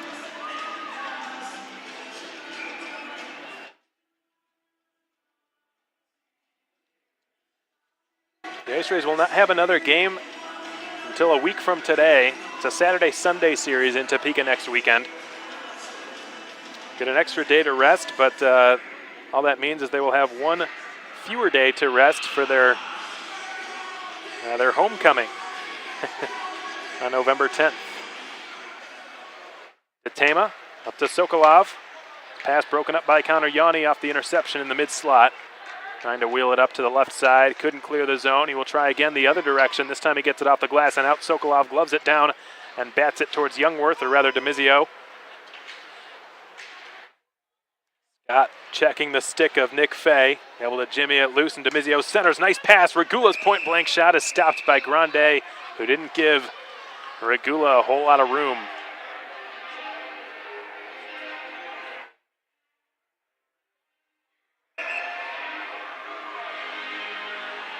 Jason DeMizio just so good in those close quarters. He's a big boy, but has some pretty good hands to him. And in those tight areas like that, hardly any room to maneuver. And he seems to always find a way to make something happen. Whether it's driving to the net himself, which he loves to do, or setting up a man in Regula like he just did seconds ago for probably the IceRays' best shot or scoring chance of this period.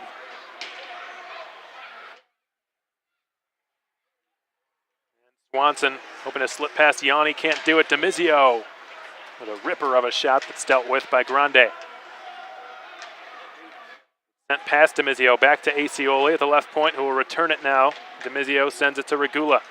Regula for DeMizio, one-timer, missed the net. Yanni picks it up off the carom. He sends it on goal. Sharp angle shot denied by Grande. Yanni's got it back.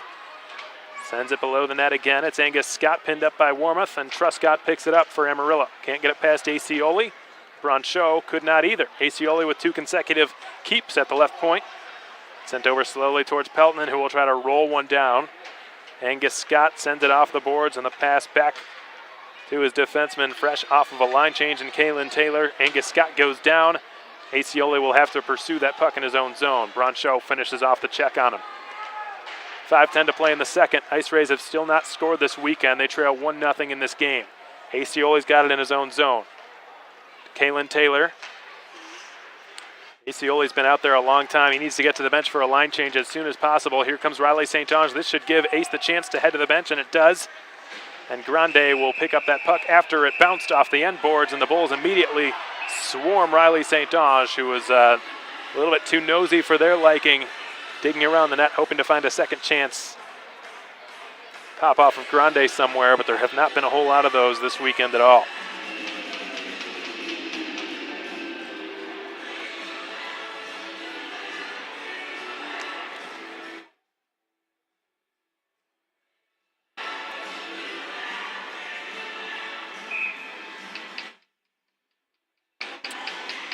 So Alexi Pelton and his line mates, Riley St. Ange and Larry Youngworth, take the offensive zone draw. Puck stays, no, it just crossed the blue line. And Ed Lyons offside called against Corpus Christi. That clearly was kept in the zone, folks. I'm standing right here and I saw it happen. The linesman probably didn't have as good vantage point as I did, but it's his call and his decision that matters. And the IceRays are going to have to take this face-off back out to center in front of their own bench. Good little stick lift by Peltonen. It's tangled up with Nick Fay, finally comes free. Youngworth with a nice little move, drives to the net, knocks out Grande, who goes crashing and knocks the net out from in behind him.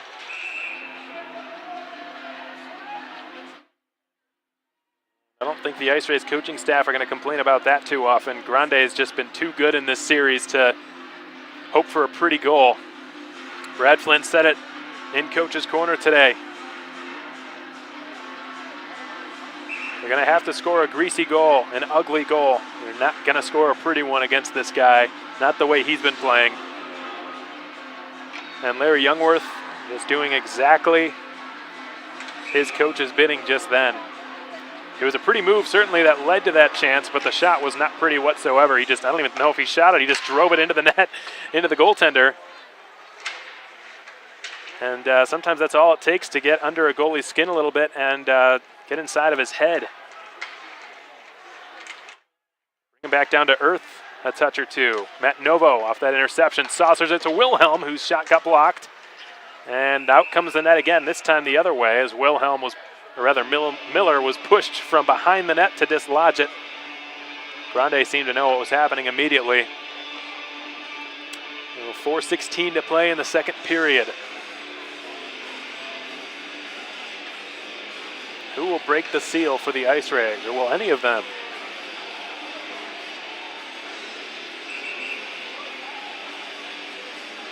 And Amarillo has just called a timeout. So something down there was not sitting well with David Nees, Austin Sutter, and Harry Mahood, who are taking over the coaching responsibilities this weekend in Rocky Russo's absence. While this timeout is underway, we're going to step aside for a quick 30-second commercial timeout. Be right back, folks.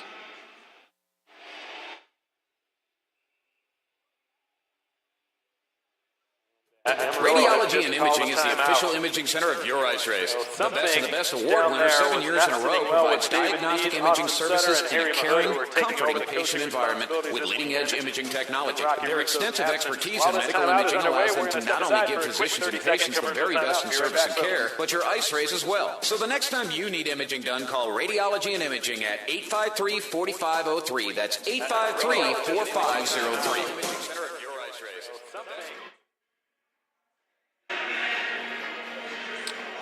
Quick scoring update on the Houston Astros, who won yesterday against the Los Angeles Dodgers to take a 2-1 series lead. No score in this game, however. It looks like the Astros are up to bat in the bottom of the fourth inning. Again, 0-0 the score right now in the middle of the fourth inning, so they're between the top and the bottom of inning number 4 out on Minute Maid Park in Houston. You can watch that game on Fox or tune in on 12:30 a.m. Sports Radio Corpus Christi, which is the reason we don't have a broadcast on SRCC this weekend. Obviously, the Houston Astros take precedence. Here's a shot from the right point after the Amarillo Bulls entered the zone, blockered all the way up and over the glass by Chad Veltri. Exactly 4 minutes to play in the second. The IceRays still looking to find their first goal this series. And Jason Grande has just had an Anton Martinson-esque performance here this weekend. Anton Martinson, by the way, has had a really good start to his season at University of Alaska Fairbanks. He didn't play last season because he was academically ineligible, but now he's getting the chance. He's sort of the #1 goaltender up there, and I think he's 4-1 to start the season playing D1, so good on him. McCallion lets it rip through a lot of traffic. It was blocked by Taylor, and he is stung by it. Rather, Yanni, he limps back up to his skates, and he seems to be favoring his left leg right now. Hopefully Yanni's okay. The IceRays cannot afford to lose him. McCallion unable to keep that puck in the zone, and wow, what a catch. One of the fans down here right below me made a really nice one-handed grab. Caught that puck. That's not easy to catch, folks. And he made it look easy. Gave it to his wife as a souvenir. Nice gesture. There's a little kid up there who wants to take a look at it. Alex Peterson reverses one behind the IceRays goal to Caesar, sends it up to Angus Scott. Regula bounces one through. Here comes Steinacher over the blue line to Mizio, sidestepping Warmoth and taking it wide. Sending it back to Scott. It was broken up and the Bulls are out again. Out to center and beyond. They've got some numbers. Stuckless into the slot. Lets it rip wide of the goal of the glove side of Veltri. And now it's loose behind the net. Nick Fay and CJ Regula going after it. Regula's been such a workhorse along the walls and in the corners tonight. Bronson Adams holds it in his own left point. Flex nicely over to Fay. This time it's Steinacher giving him a run for his money. Regula to pick up the loose change. He won't be able to clear this. It's kept in by Bronson Adams. It's reversed to Fay, who slings it out in front of the net and well wide all the way down into the Bulls zone, where Quinn Warmoth is going to have to recover it. Warmoth sends it up past Peterson. I don't think that touched his stick. It did not, so icing is called against Amarillo.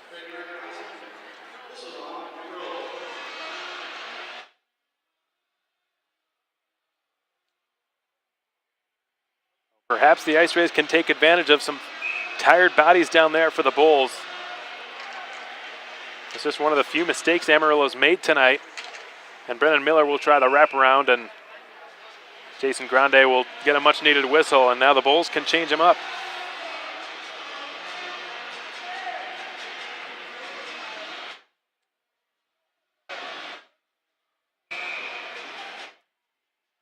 couple of the men responsible for scoring that first Amarillo goal hit the ice right now. Marcus Chorney and Nikita Sokolov. The Bulls winning a defensive zone faceoff. Taylor bounces one down towards Matt Novo.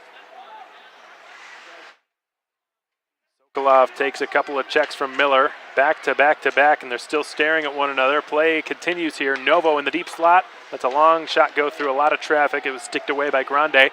Miller on the puck to pick it up. Drops it off for Koreshkov. Novo with some nice little hands and a nice move down there, but his pass to Wilhelm was well out of his reach. He had to recover back at center ice. Grande to leave it behind his own net. Sokolov backhands one up to Broncho. We'll send it off the glass, and offside is called against Amarillo. 91 seconds to play in period 2. Still, it's a 1-0 Bulls lead, courtesy of Brett Addelnauer earlier in this period. That offside presented by Ad Lyons was either intentional or the original pass came from the defensive zone. I think it's the latter of the two cases because the faceoff is going to stay in Bulls territory, and it looked like that's where the pass came from. And if you're caught offside and the pass comes from the defensive zone, that's where the ensuing faceoff will take place. But the Bulls waste no time getting it right back into IceRays territory, all the way below their own goal line again.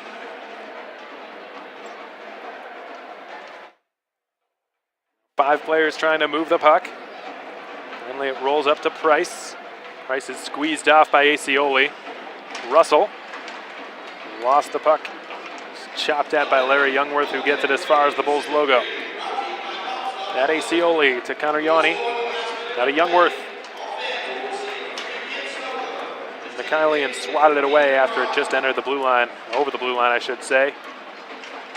The IceRays have only been shut out 5 times in the Brad Flynn head coaching era. They are 3-1. The indecision for tonight, obviously. That is yet to be seen. Here's a stuff attempt by John Russell. It's denied. Puck's been cleared off the glass and now taken by Matt Acioli from the red line. Dribbles one into the offensive zone. Mikhailian picks it up and sends it down the right side. Offside called against Amarillo, and the faceoff will be back in the Bulls zone yet again with 16 seconds remaining in period 2. Traditionally, this team has responded very well after being shut out, and that's not surprising considering how proud this group has been over the years, and being shut out is just, there's really nothing more frustrating than that.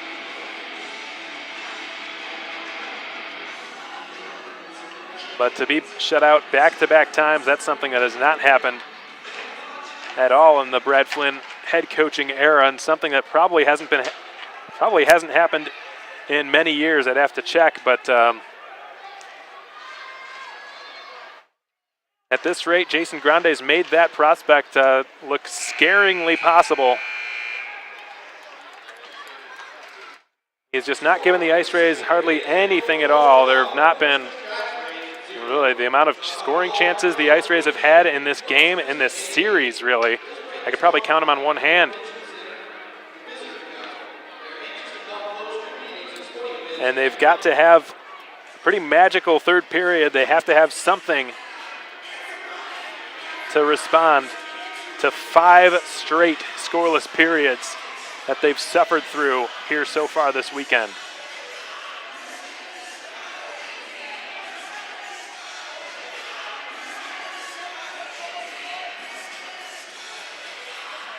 And the players' body language looks pretty positive as they were skating off. They are confident that one will go in, that one will happen for them. The shots on net really haven't been an issue. It's been the quality of the shots they've been getting on net. They've been quality chances. They've been few and far between. Very much so, and there's a reason Jason Grande has got a shutout going. And really down there, if you're watching this, it hasn't really looked like he's had to break a sweat on a whole heck of a lot of these saves. The only goal that's been scored in this game was off a broken play. That's how Brad Flynn expects one to go in for the IceRays tonight. That's what he said in Coach's Corner.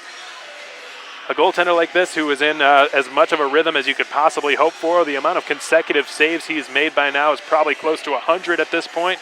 And to beat somebody like that, you're not going to score a pretty goal. It's not going to be on SportsCenter or a highlight reel anywhere. It's going to, he said, most likely the way it'll go in is it's going to bounce off of somebody's derriere and just end up going in. It doesn't matter as long as it goes in. And right now, the IceRays just have not been putting themselves in enough of those situations to get a bounce to go their way. They've got the size, they've got the players who have the ability to do that. They've got the skill. Now they need the execution.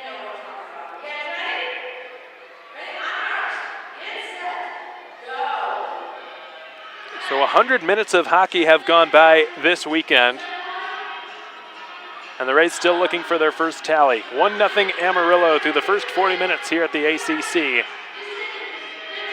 We're on Hockey Fights Cancer Night at the Bullpen. Thanks so much for tuning in, folks. Hope you're having a good Saturday night.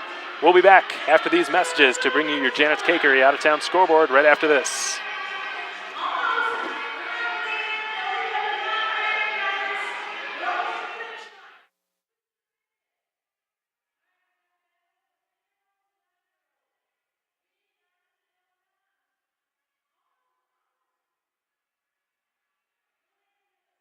Saturday night.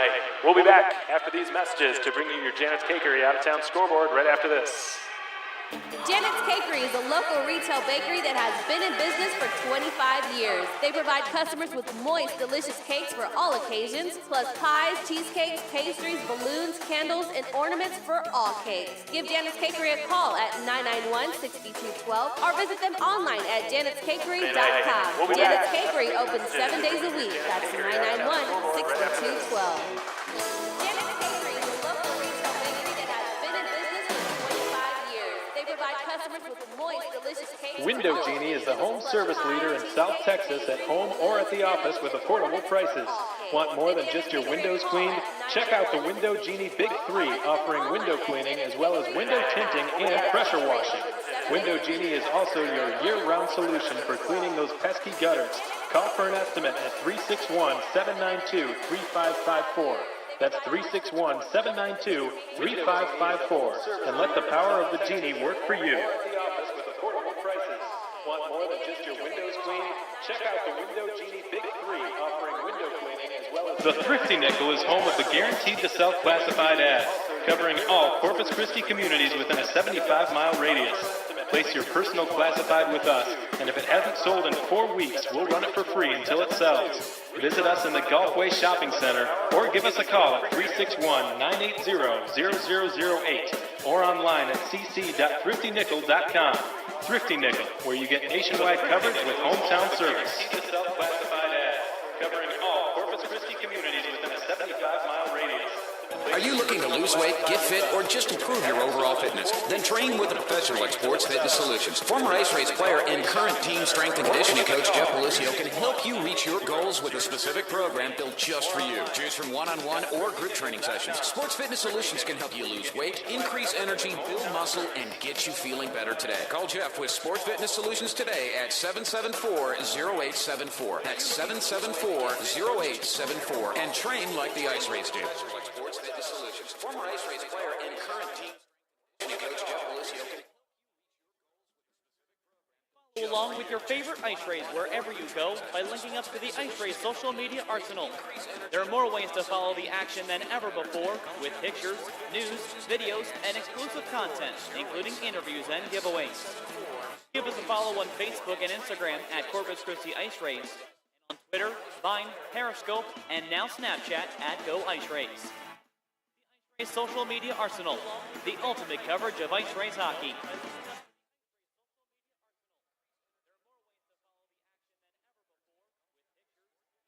It's a luxury of bayfront living at Sendera Bay Point. Located on Enos Jocelyn Road, Sendera Bay Point is newly renovated with upgraded units featuring granite countertops, stainless steel appliances, and designer lighting. Enjoy an on-site masseuse, waterfront yoga classes, water aerobics, fitness boot camps, poolside towel service, Saturday morning homemade resident breakfast, and of course, stunning bay views. Visit SenderaBayPoint.com for more details. Mention this ad for a waived application fee. That's SenderaBayPoint.com.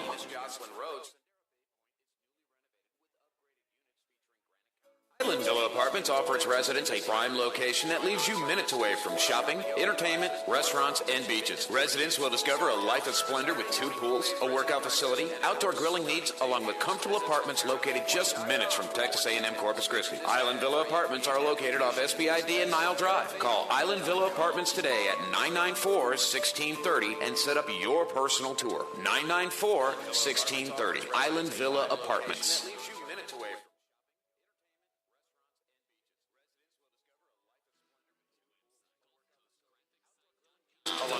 To make your vehicle wraps and graphics the biggest, the brightest, and the best in the Coastal Bend. Gulf Coast Graphics has been right here in the Coastal Bend since 1987. Graphics, designing, and producing some of the hottest graphics between here and those other 2 coasts. Gulf Coast Graphics is the industry leader and the only Feller certified wrap shop in the Coastal Bend. You might even say we're Rapalicious. Gulf Coast Graphics has the best graphics designers, the best installers, the most cutting-edge equipment in the industry, and the most innovative and creative staff around. So when you want your business to stand out, the website, GulfCoastGraphicsSite.com. The mission, to make your vehicle wraps and graphics the biggest, the brightest, and the best in the Coastal Bend. Gulf Coast Graphics wraps, make signs, stickers, banners, vehicle magnets, and t-shirts too. Go on, we dare you to stand out in the marketplace. Call the Wrap Masters at Gulf Coast Graphics. Call 854-0213, 854-0213.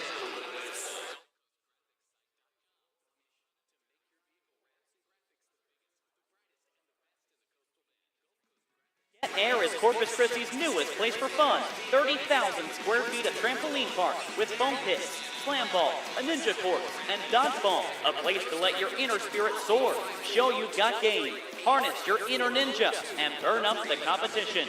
For parties from 5 to 500, kids, corporate, and adult team building, it's the #1 place for fun in Corpus Christi. Get out. Get active. Get air. 4701 South Staple Street in Corpus Christi. Trampoline park with foam pits.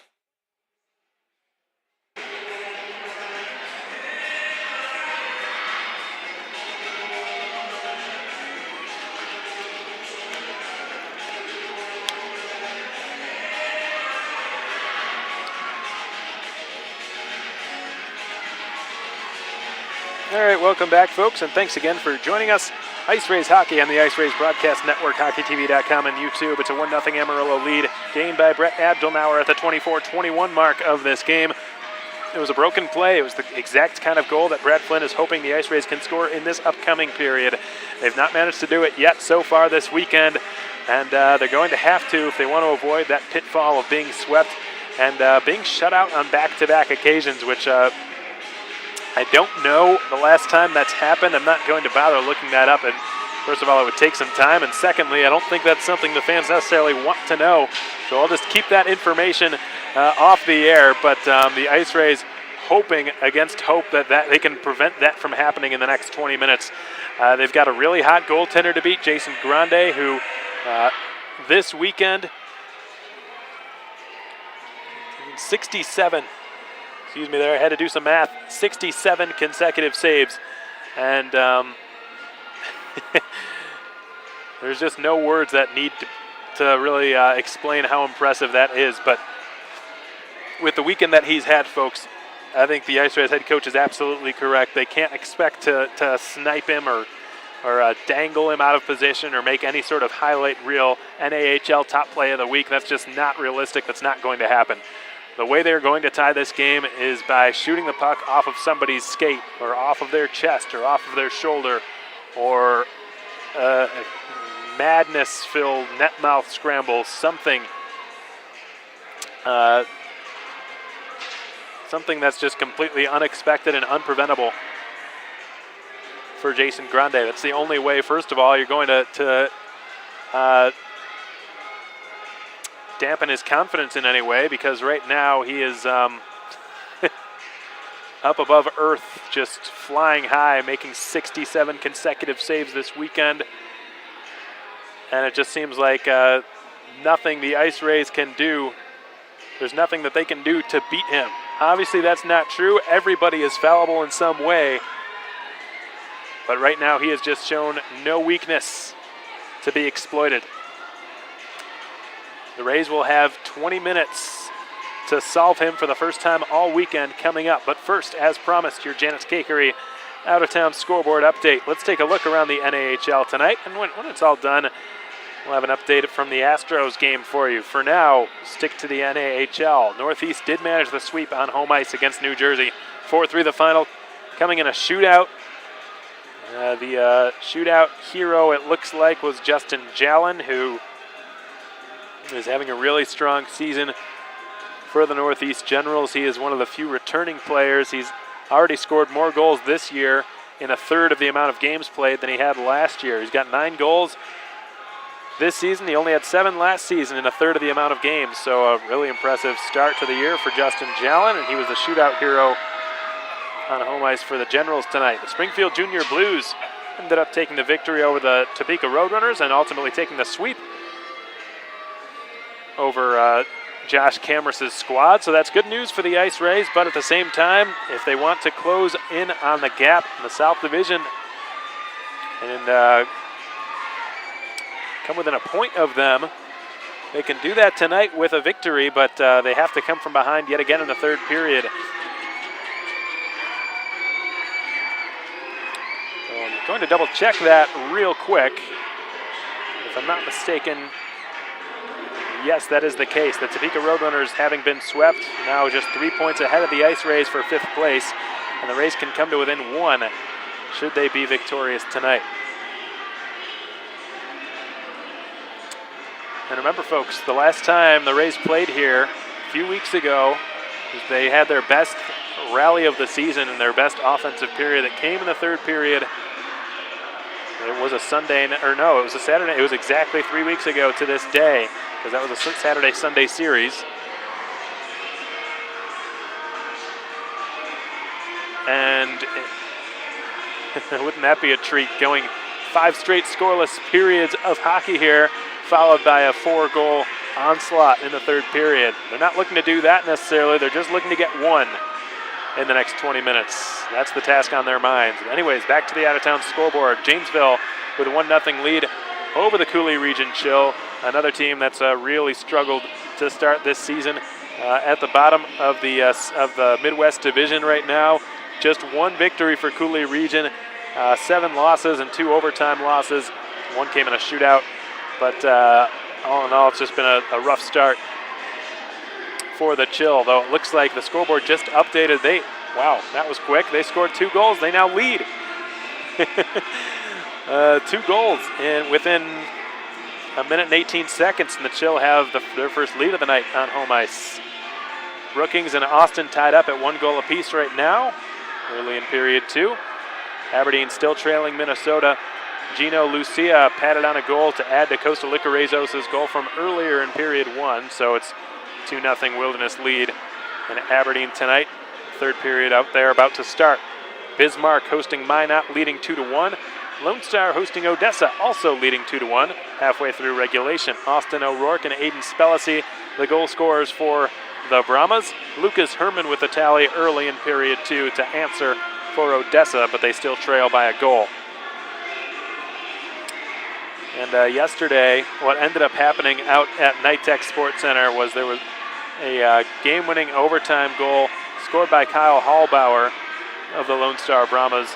And unfortunately for the IceRays, with both of those teams going to OT, they each got a point. Hallbauer scoring his 2nd goal as a Brahma. His first came against the Rays, and he ended up giving Lone Star the 2-1 victory yesterday. The other goals in that game were scored by Evan Rachowiak and Ryan Orgel, who's had a really strong start for Dan Wildfung and the Brahmas this season.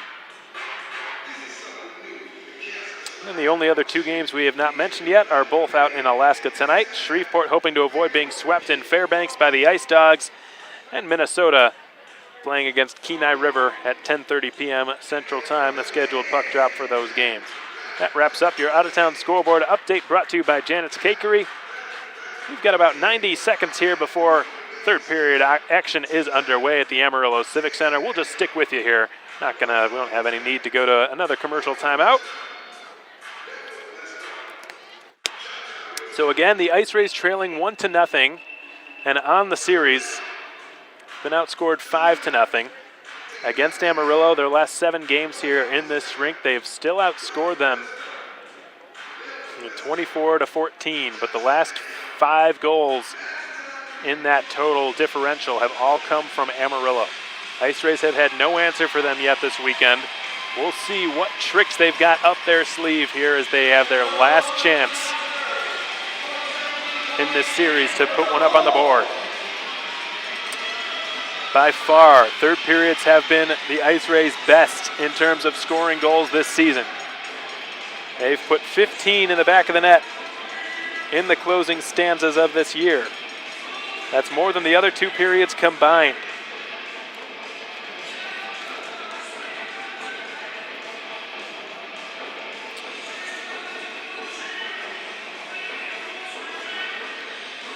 So it's certainly not beyond them.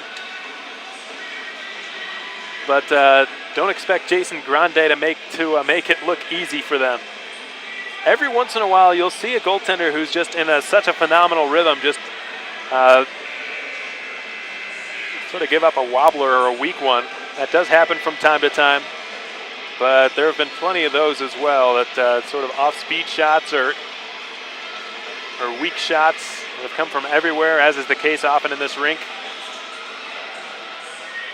He's looked just as good on those as he has on the good point-blank shots, which have been few and far between in this weekend series. So Gorkov, the linesman, getting set to drop the puck at center ice. The IceRays with 20 minutes to end a 5-period long goalless drought here at the Amarillo Civic Center.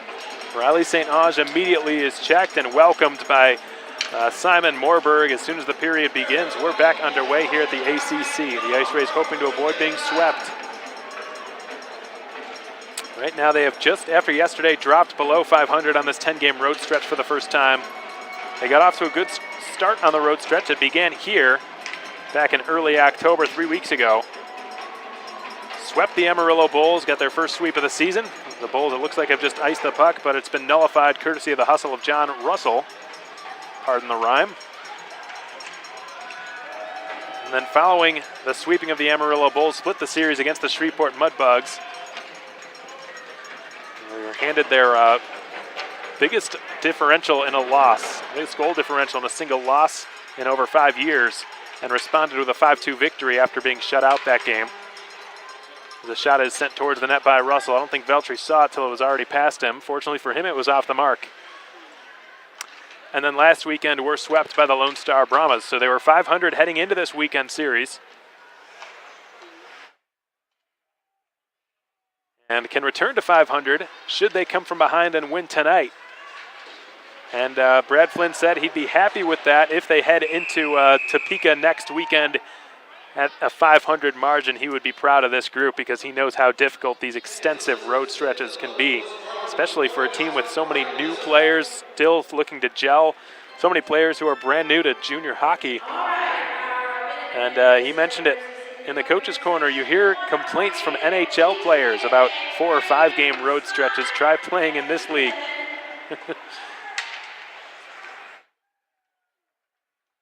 Location as secluded as Corpus Christi, there just are not any short road trips either.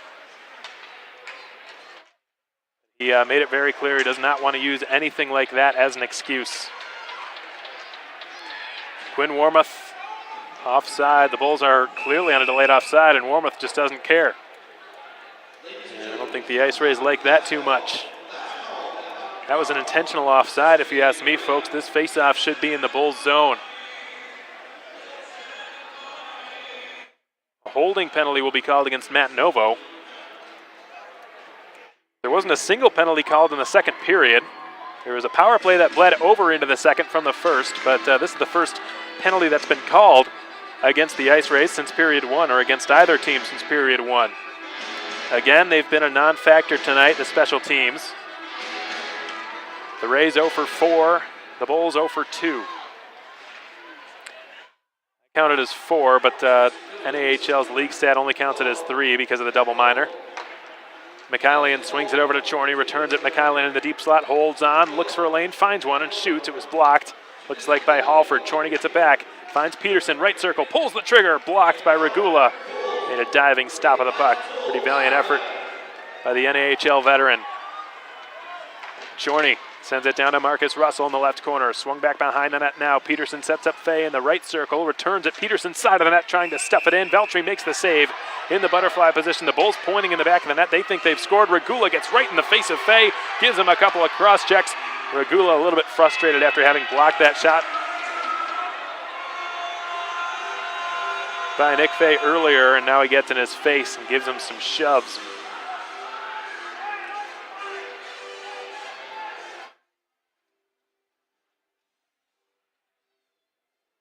He's got a big smile on his face as he skates back to the IceRays bench.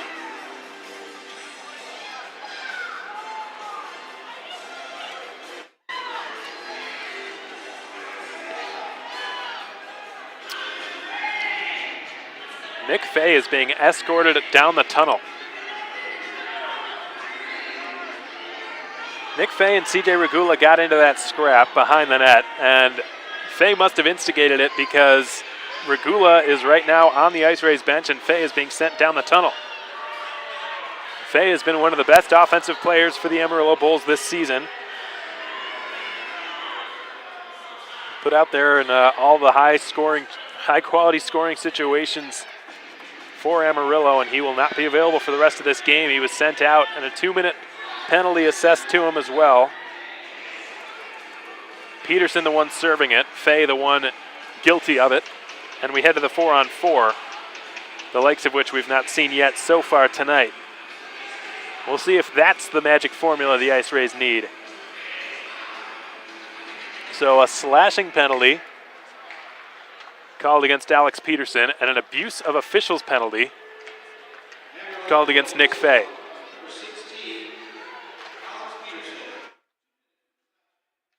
Matt Acioli has to bounce one up to Riley St. Ange, who kicked it inadvertently. Nobody was there to receive it. Chorney was on the other side, gets the pass and fires over top of the crossbar. Rattles over to Sokolov, lets a knuckleball go on net, dealt with by Veltri. Yanni wipes out. He had his legs taken out from underneath him, and a penalty will be called against Amarillo. That looked like some sort of a slew foot. Yes, that is the call. Or perhaps it's just tripping.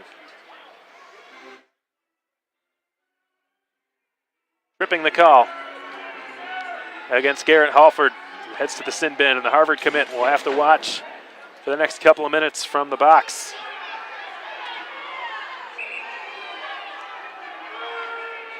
So already in the first 3 minutes of the third period, we've had 3 penalties called, 4 if you count the abuse of officials penalty. And through 20 minutes of the last period, we didn't have anything. We talked about that. There was sort of a penalty parade yesterday as Brad Flynn uses his timeout to get his troops around him. The IceRays will go to a 5-on-3 after the power play, or after the penalty to Matt Novo for holding expires in 54 seconds, after which the Rays will go to about a 37-second power play, 5-on-3 power play, followed by a 29-second 5-on-4. Anyways, we talked about the penalty parade yesterday in the preview for today's game. It just sort of happened that way. In the third period yesterday, there were 13 total penalties assessed, 14 if you count the removal of the helmet that apologies. He's playing in Muskegon now. Bronson Adams, number 23 in white, the Amarillo Bulls defenseman, removed Brendan Miller's helmet in that little tussle that the two of them got into. And that was just one of the many penalties. There were also 2 4-minute roughing penalties called against both Matt Novo, one for him and one for Miller, who led the team yesterday with 6 PIMs. And up until the third yesterday, there had only been 6 penalties called total. In the third period, there were 14. Wilhelm gets the return. IceRays set up this 4-on-3 umbrella power play. One-time drive by St. Ange, missed the short side peg. As it rattles back out to center, Larry Youngworth takes over from there. Enters the zone, onside was Pelton, and Wilhelm gets it, slowly rolls his direction, and he hangs the deep slot. Was the overtime hero, the last IceRay to score in this building way back on October 8th. Wilhelm gets it on his stick now, holds on. Touch pass from St. Ange intended for Youngworth, broken up and cleared by Brett Abdelnauer. And the lone goal scorer of this game has another big service for his team. Youngworth gets the pass in behind the Bulls net. He is wrapped up by DeTema. That's picked up by Peltonen, who wobbles one back to Wilhelm, who will walk the blue line. 5 seconds remain on the penalty against Novo. Gives it over to Riley St. Ange. Novo decides to go right onto the ice here as Youngworth lets the shot go, blocked by the IceRays have a 30-second 5-on-3 power play, and it's going to be shorter than that now that the Bulls have cleared and scrambled to get 3 fresh players on the ice, or 2, I should say. Colin Price staying out there. Here comes Wilhelm leading the charge up ice. He's got 20 seconds on the 5-on-3 to make something happen. Across the blue line he goes. Novo taking it down his off wing is closed off by Mikhailian. Scott tries to prevent Mikhailian from clearing the zone. Scott gets it and rolls it back up the wall. St. Ange is there at the right point with a lot of room. Feeds Wilhelm left circle. One-timer blocked by Chorney. He's stung, but he gets back onto his skates. Wilhelm gets it right back from Scott. Hangs on left circle. Shoots. Pad save is made by Grande. And the Bulls have another skater on the ice. Now it's a 5-on-4 for the next 22. St. Ange feeds it to Angus Scott. Returns it. St. Ange holds on. Back to Scott again at the left circle. Nobody's in front of the net for the IceRays right now. Miller gives it back door, hoping for Novo. Pass didn't click. Miller gets it back, returns it. Nice pass to Novo, who whistles one wide of the short side post. Scott holds at left point, scoots down the boards a few steps, holds on. Riley St. Ange has it, hoping for the stick there of Brendan Miller. In the slot it goes. Novo finding it, and the Bulls are back to full strength. Long shot from Novo, stopped. Miller hoping for the rebound, instead picked up by Mikhailian, and the Bulls have officially cleared the danger. Well, a pretty decent surge, but not a whole lot of really good shots that really forced Grande to make any sort of desperate-looking stops. He's looked just much too comfortable all weekend long, Jason Grande. Bud Winter in the right corner after Riley St. Ange finished his check beautifully into Detema. Connor Yanni bounces one back towards Winter. Taken by St. Ange instead. Winter's trying to help him move it. Wormuth impeding his progress along the end wall. Halford flies one wide of the net. Ricochets off the backboards, and Detema will bounce one off the wall, and Rex tries to clear. Yanni said no. 6 minutes have gone by in the third period here. Winter steals the puck, backhand pass through the slot, hoping for Haverla, had his stick lifted. Halford's shot into the glove. Acioli, rather, had his shot into the glove. It was snagged by Grande. And again, just allows no second or third or fourth opportunities.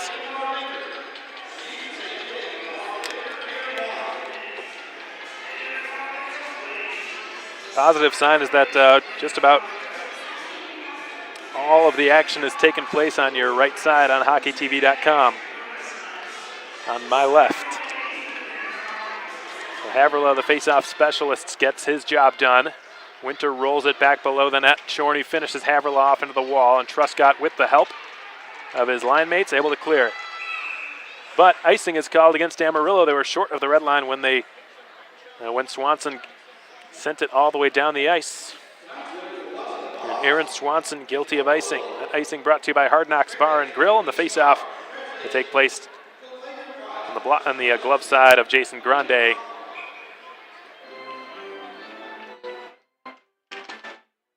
On the weekend, 59 of 59, so obviously some of my math from earlier was incorrect. Brendan Miller hoping for Koreshkov. Puck bounces right into Chorney's glove. Caesar knocked down by Swanson. Steinacher with a good stick. Miller rolls it back to DeCesar, who's got it in his own zone. A.J. DeCesar sends one off the glass, a really weird-looking bounce, and Miller gets the drop pass there from Koreshkov as he wheels down the left side and puts it through the blue paint. Karams off the corner boards. Koreshkov, I don't think he knew that he had help arriving in the form of Wilhelm Fresh off of a line change there. And a hand pass called against Corpus Christi. I'm not sure I agree with that. Novo certainly does it. Doesn't. He's giving the linesman a piece of his mind.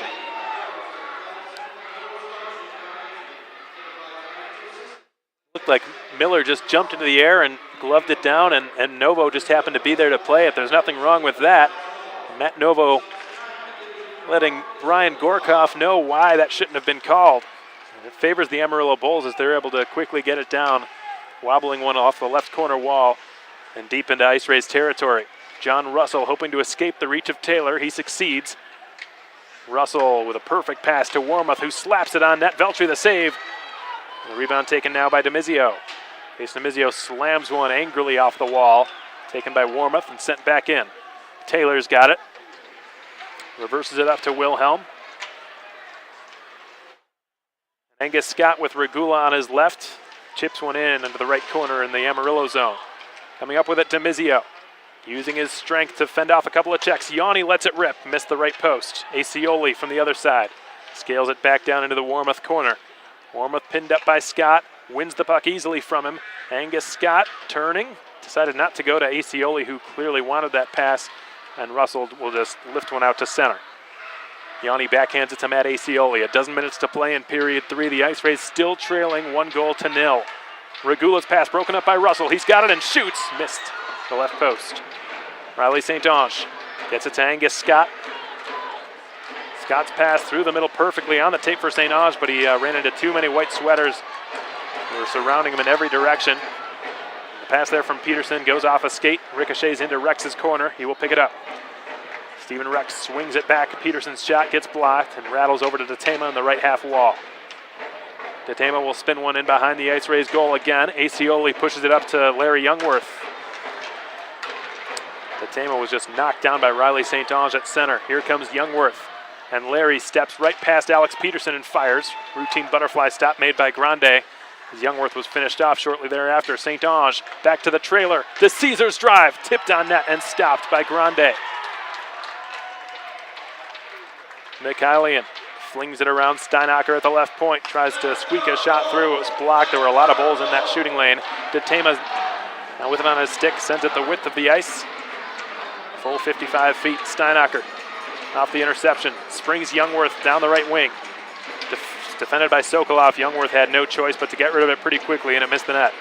Larry Youngworth hoping to backhand it into the slot for Winter, who was inbound there. He has no choice but to just rim it and reverse it back down the wall. Chorney hoping to clear this. This is pocket picked temporarily by Alexei Peltonen. Here's Wilhelm with a fake and a wrist shot. It's a weak one. Winter picks it up, turns and fires. It missed the right post. Peltonen sends it back to the left point. Taylor can't hold it in the zone as Bronchot pushed it out of there, and the Rays will have to regroup. 10-10 to play in the third. A promising start to this third period for the IceRays, but nothing really making Grande look uncomfortable. Haverla intercepts the clearing attempt there by Sokolov, who runs into him just as he entered the zone. Again, Sokolov gets it right back using every inch of that 6'5" Russian frame of his. He is a scary player to go up against. He just took Wilhelm down. Taylor's got to chase it down in his own zone. We've crossed the halfway point of the closing period. 1-0 Amarillo, the lone goal being scored way back to the start of period 2. And this time, the no-touch icing rule favors Amarillo because it looked like Garrett Halford would have won the race had the old rules been instated. Oddly enough, probably the two fastest players on the ice both wear the number 10. John Russell for Amarillo and Garrett Halford for Corpus Christi. They're both out there right now. And they've both been on the short end of those no-touch icing calls this weekend. Bud Winter had it roll past his stick. Mikhailian trying to slam it back into Corpus Christi territory. Winter's had a heck of a game. He sends it up to Wilhelm. His pass broken up there by Colin Price. Here comes Moorberg firing. I think that grazed the outside of the iron and it stays out.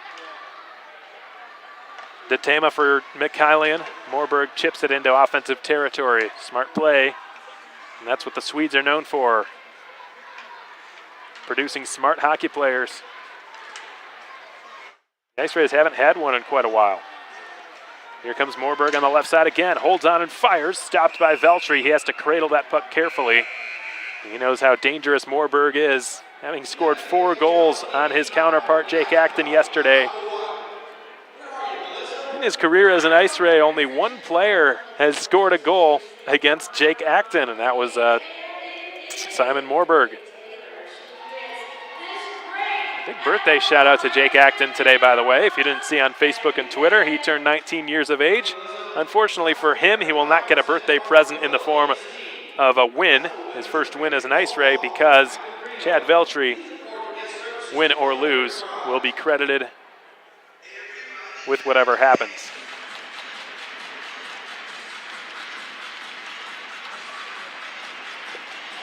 And folks, I think it's safe to say that Veltri's had a pretty underrated performance tonight. Again, he comes into this building and backstops the IceRays to near perfection. He's allowed 1 goal on 26 shots. That's stellar goaltending. That's absolutely superb goaltending at any level. You can't ask for, if you're a player, if you're a forward, defenseman, a coach, it doesn't matter. You cannot ask more of your goaltender than that, and the IceRays have got to find a way to help him out tonight.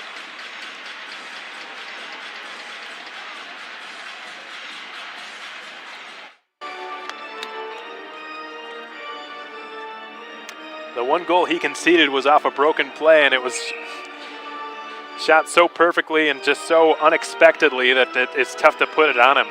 And even if you did,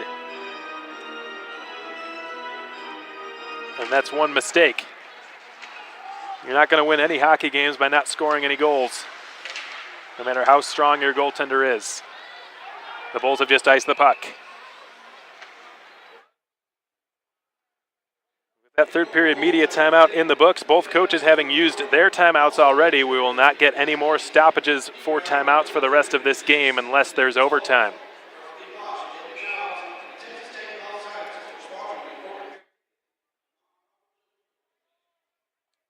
Rays haven't gone to overtime a whole heck of a lot this season, just 3 times. 1 and 2. One of those games went to a shootout back at the Showcase against the Wilkes-Barre Scranton Knights. Look out here. Here comes Russell turning and shooting, missing over the crossbar. John Russell already with 10 goals this season, 12 points. He's held in the zone by Sokolov. Primary assist man on the only goal from Amarillo so far tonight, the only goal by any team, by either team so far. John Russell hoping to turn and pass it. Koreshkov broke it up. Russell harassing Koreshkov and gets brought to the ice. And the Bulls on the bench, they're pretty livid. They wanted a penalty called against the Russian, none to be called. Yanni rolls one around the wall. Missed Acioli and Amizio. Long left point shot deflected, lands flat right in front of Eltry, and he is down ready for the shot, which never came to fruition. The IceRays have cleared. Detema turned it over in the neutral zone. Regula sidestepping Detema as he marches back into Amarillo territory, hoping to squeeze off Mikhailian, who rubbed him just enough off balance for Truscott to pick it up, and the Bulls captain able to clear it. No, Scott kept it in the zone, or did he? Hand pass is the call against Angus Scott. The face-off to take place in the neutral zone.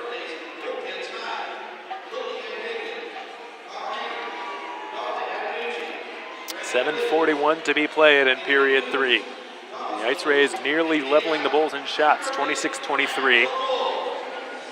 Really for either side. It's not been an offensive game, folks. Scoring chances were certainly heavier last night, though they weren't even really all that plentiful last night.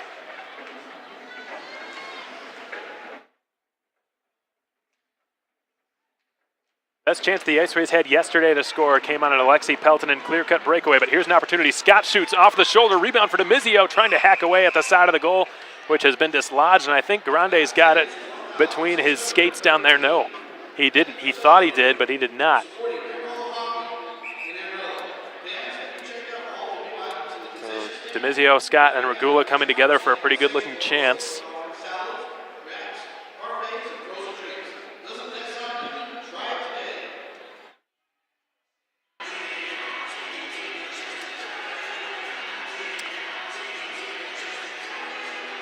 And I think it's fair to say the IceRays are in a position now where they really wish they had David Thompson back. He was expected to sort of slated as the #1 center to start this year for the IceRays. He'd be a returning player and a really strong goal scorer last season, generated a lot of offense for the IceRays, and probably if you were to make a bet on it, it's probably the safe choice to go for the leading goal scorer for Corpus Christi this year, had he stayed healthy. Unfortunately, an injury he sustained during training camp sidelined him until the, well, who knows how long. So here comes Abdelnauer looking for his second goal. His shot got blocked and ricocheted into the corner.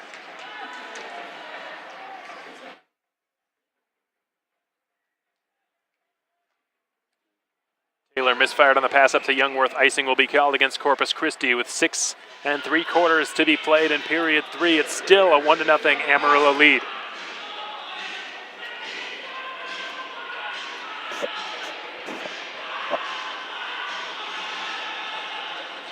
Icing brought to you by Hard Knocks Bar and Grill. The IceRays are going to have to keep the same 5 skaters out there. And the face-off's going to be to Veltri's glove side. Cleanly won by Peltonen. Wilhelm rims it off the glass and down. No icing this time, as Detema could have played it, decided not to. Mikhailian is pressured there quickly by Youngworth, but the Bulls alleviated the danger. Nice little sidestep action by Morberg, who cuts into the slot. He's got a man on his left, but he pulls the trigger and missed over top of the net, jamming away at the side of the goal off of the right pad of Veltri, who makes the save while down. A nice job by Veltri. He knows how important it is that he keeps his team within 1. With the offensive struggles they've had all series long, and really going all the way back to last weekend, folks, against the Lone Star Brahmas, the IceRays only scored 2 goals on that Friday night and only 1 on that Saturday night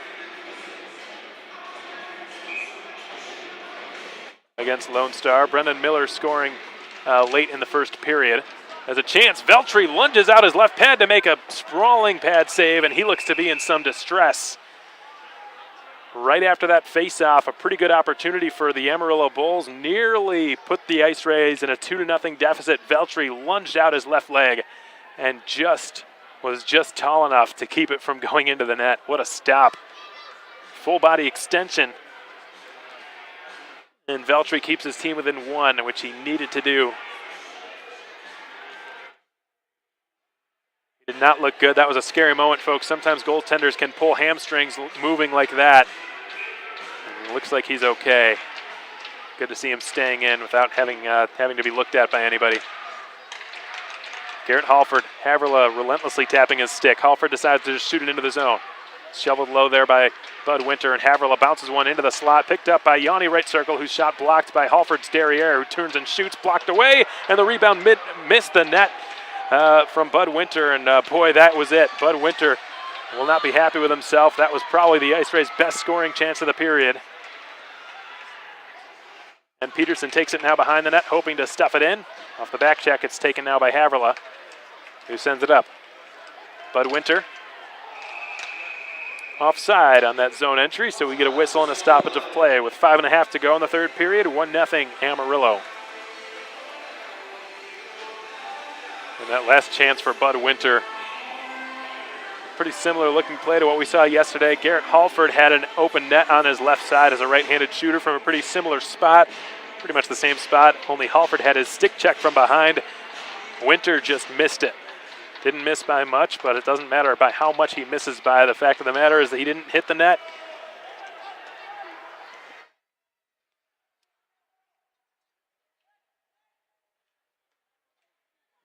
Scott, back to Bronson Adams, now to Quinn Warmoth. Off the glass, Miller kicks it up to his stick. Novo wasn't looking at it when the pass was sent towards him. Wilhelm has to twist back, gets it back out to center. Truscott drops it. Bronson Adams pass, misses Miller, intercepted by Taylor. Taylor sends it in. Adams going to get it. Tries to reverse one up the wall. Korshkov intercepting, hoping to get it to Miller. It's blocked away by Adams. Korshkov, a pass-first player. He usually just passes to the first player that he sees.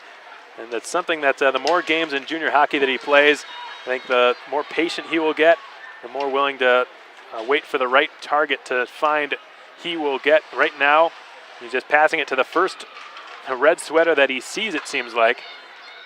And he's a very highly skilled rookie player who spent a lot of last season playing for Russia's U18 team.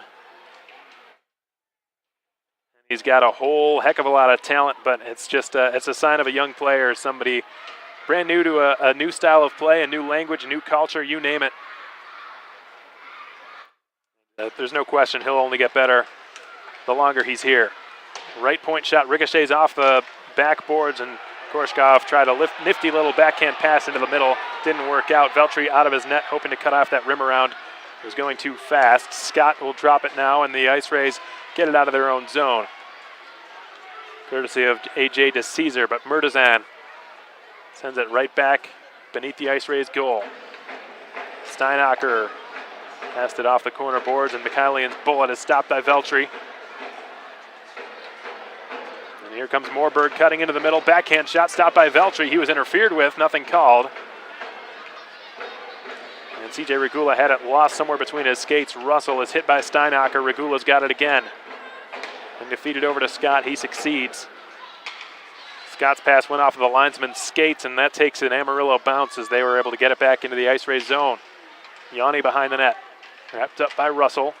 Scott has it go his way. Goes off of an Amarillo skate. Aiseoli to reset with 3 minutes to play in the third. IceRays still trailing 1-0. Now been shut out for 117 straight minutes in this building in this series. Chorney sends it around the boards, and Veltri stops it behind the net. Aiseoli shovels it up past Youngworth's stick. Stuckless bounces it right back in. The IceRays really having trouble keeping a secure handle on the puck as they enter the neutral zone and go past it. Bulls forecheckers, you've got to give them credit. St. Ange will try to chase down the clearing attempt, gets to it first, takes a hit up high. St. Ange for Youngworth, doesn't pull the trigger, finally does on the second opportunity. It's too late. St. Ange with a shot blocked. Pelton then is brought down to the ice, can't get a shot off. And the Bulls try to clear, they're not able to succeed, and Wilhelm's shot goes wide of the left post. Now Peterson will pick it up, settle things down, and just loft it up and down. Veltri decides to come out of his net to play it. Peterson intercepting in the neutral zone. We'll rim it back around the walls. It stops behind the Corpus Christi cage. A minute 55 to play. Remember, folks, both coaches have used their timeouts. We'll look for Veltri to head to the bench. The shot from Halford gets blocked, rather Youngworth. Now Miller works for it against Sokolov. Sokolov for Chorney. Veltri has to stay in the net because the Bulls are coming up. Abdelnauer down the right wing side on his backhand, hoping to dipsy doodle through. It pops on net, and Veltri with his glove out makes the stop, decides to take a whistle.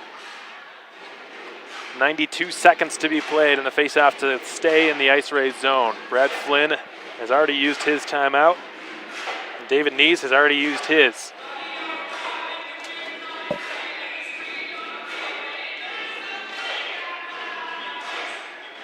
Face out to Veltri's left. Clean win by Koreshkov. Aiseoli gets it up to Matt Novo.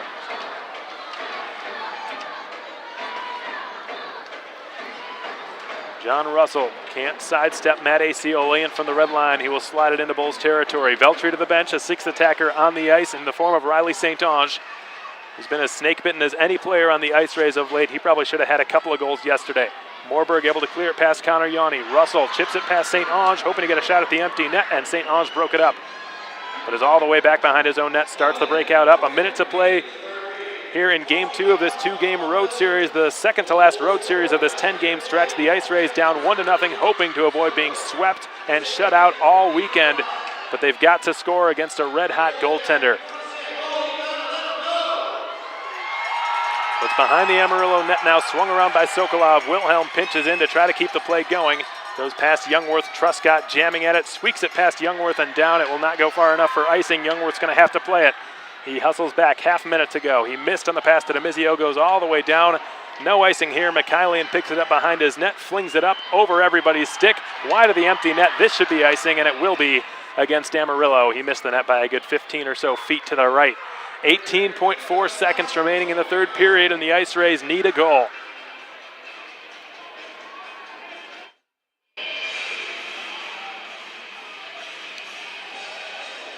Face off to Grande's left.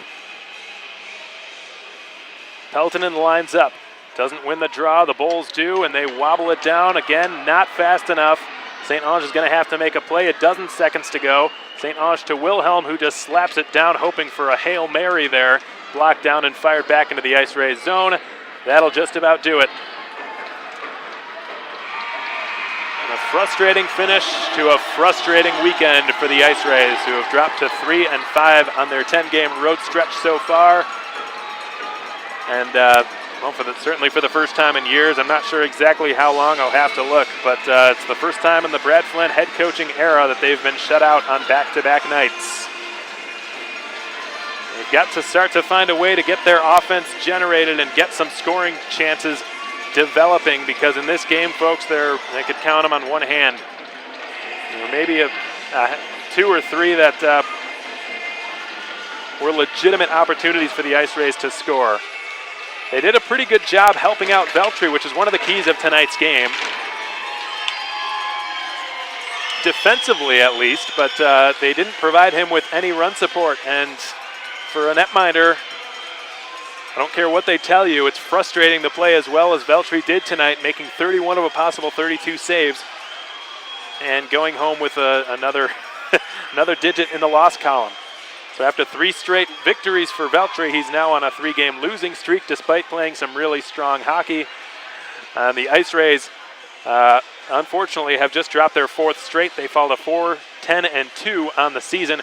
We're now past the quarter mark of the 2017-18 season. The IceRays have a lot of work to do heading into next weekend. The silver lining here is there's always some silver lining. The Topeka Roadrunners did lose tonight in regulation time. All the IceRays can hope for now is that the Mudbugs lose to the Fairbanks Ice Dogs. But the Roadrunners did manage to take a point out of tonight's game, or out of last night's game against the Springfield Junior Blues.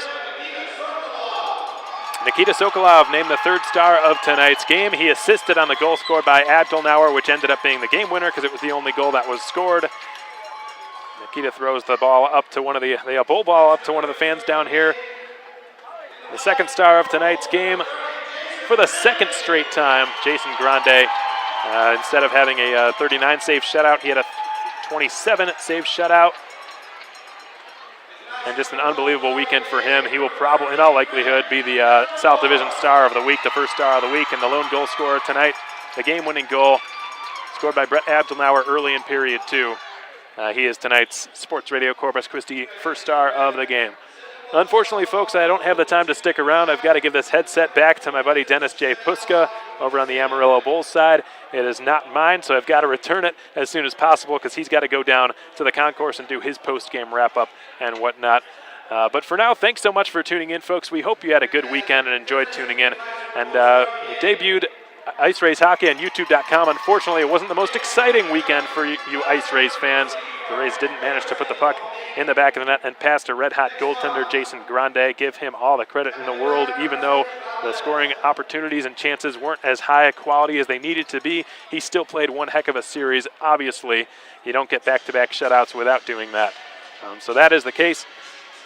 We hope you enjoyed the broadcasts this weekend in spite of the outcomes. Last night, 4-0 in favor of Amarillo. Tonight, a much closer affair, but the IceRays still walk away empty-handed. No points out of the series for the 2nd straight series, and that's got to change next weekend as they head out to Topeka to take on the 5th-place Roadrunners who lost their game tonight. Till then, thanks so much for tuning in, folks. We'll be right back with you a week from today, next Saturday, at the Kansas Expo Center. We hope you can join us. That game will be broadcast. Those 2 games will both be broadcast on HockeyTV.com and on 12:30 a.m. Sports Radio Corpus Christi as usual. One last update for the Houston Astros while we're on the subject of Sports Radio Corpus Christi. Right now, it looks like that game is 1-0 in favor of Houston, who just scored a run in the bottom of the 6th inning.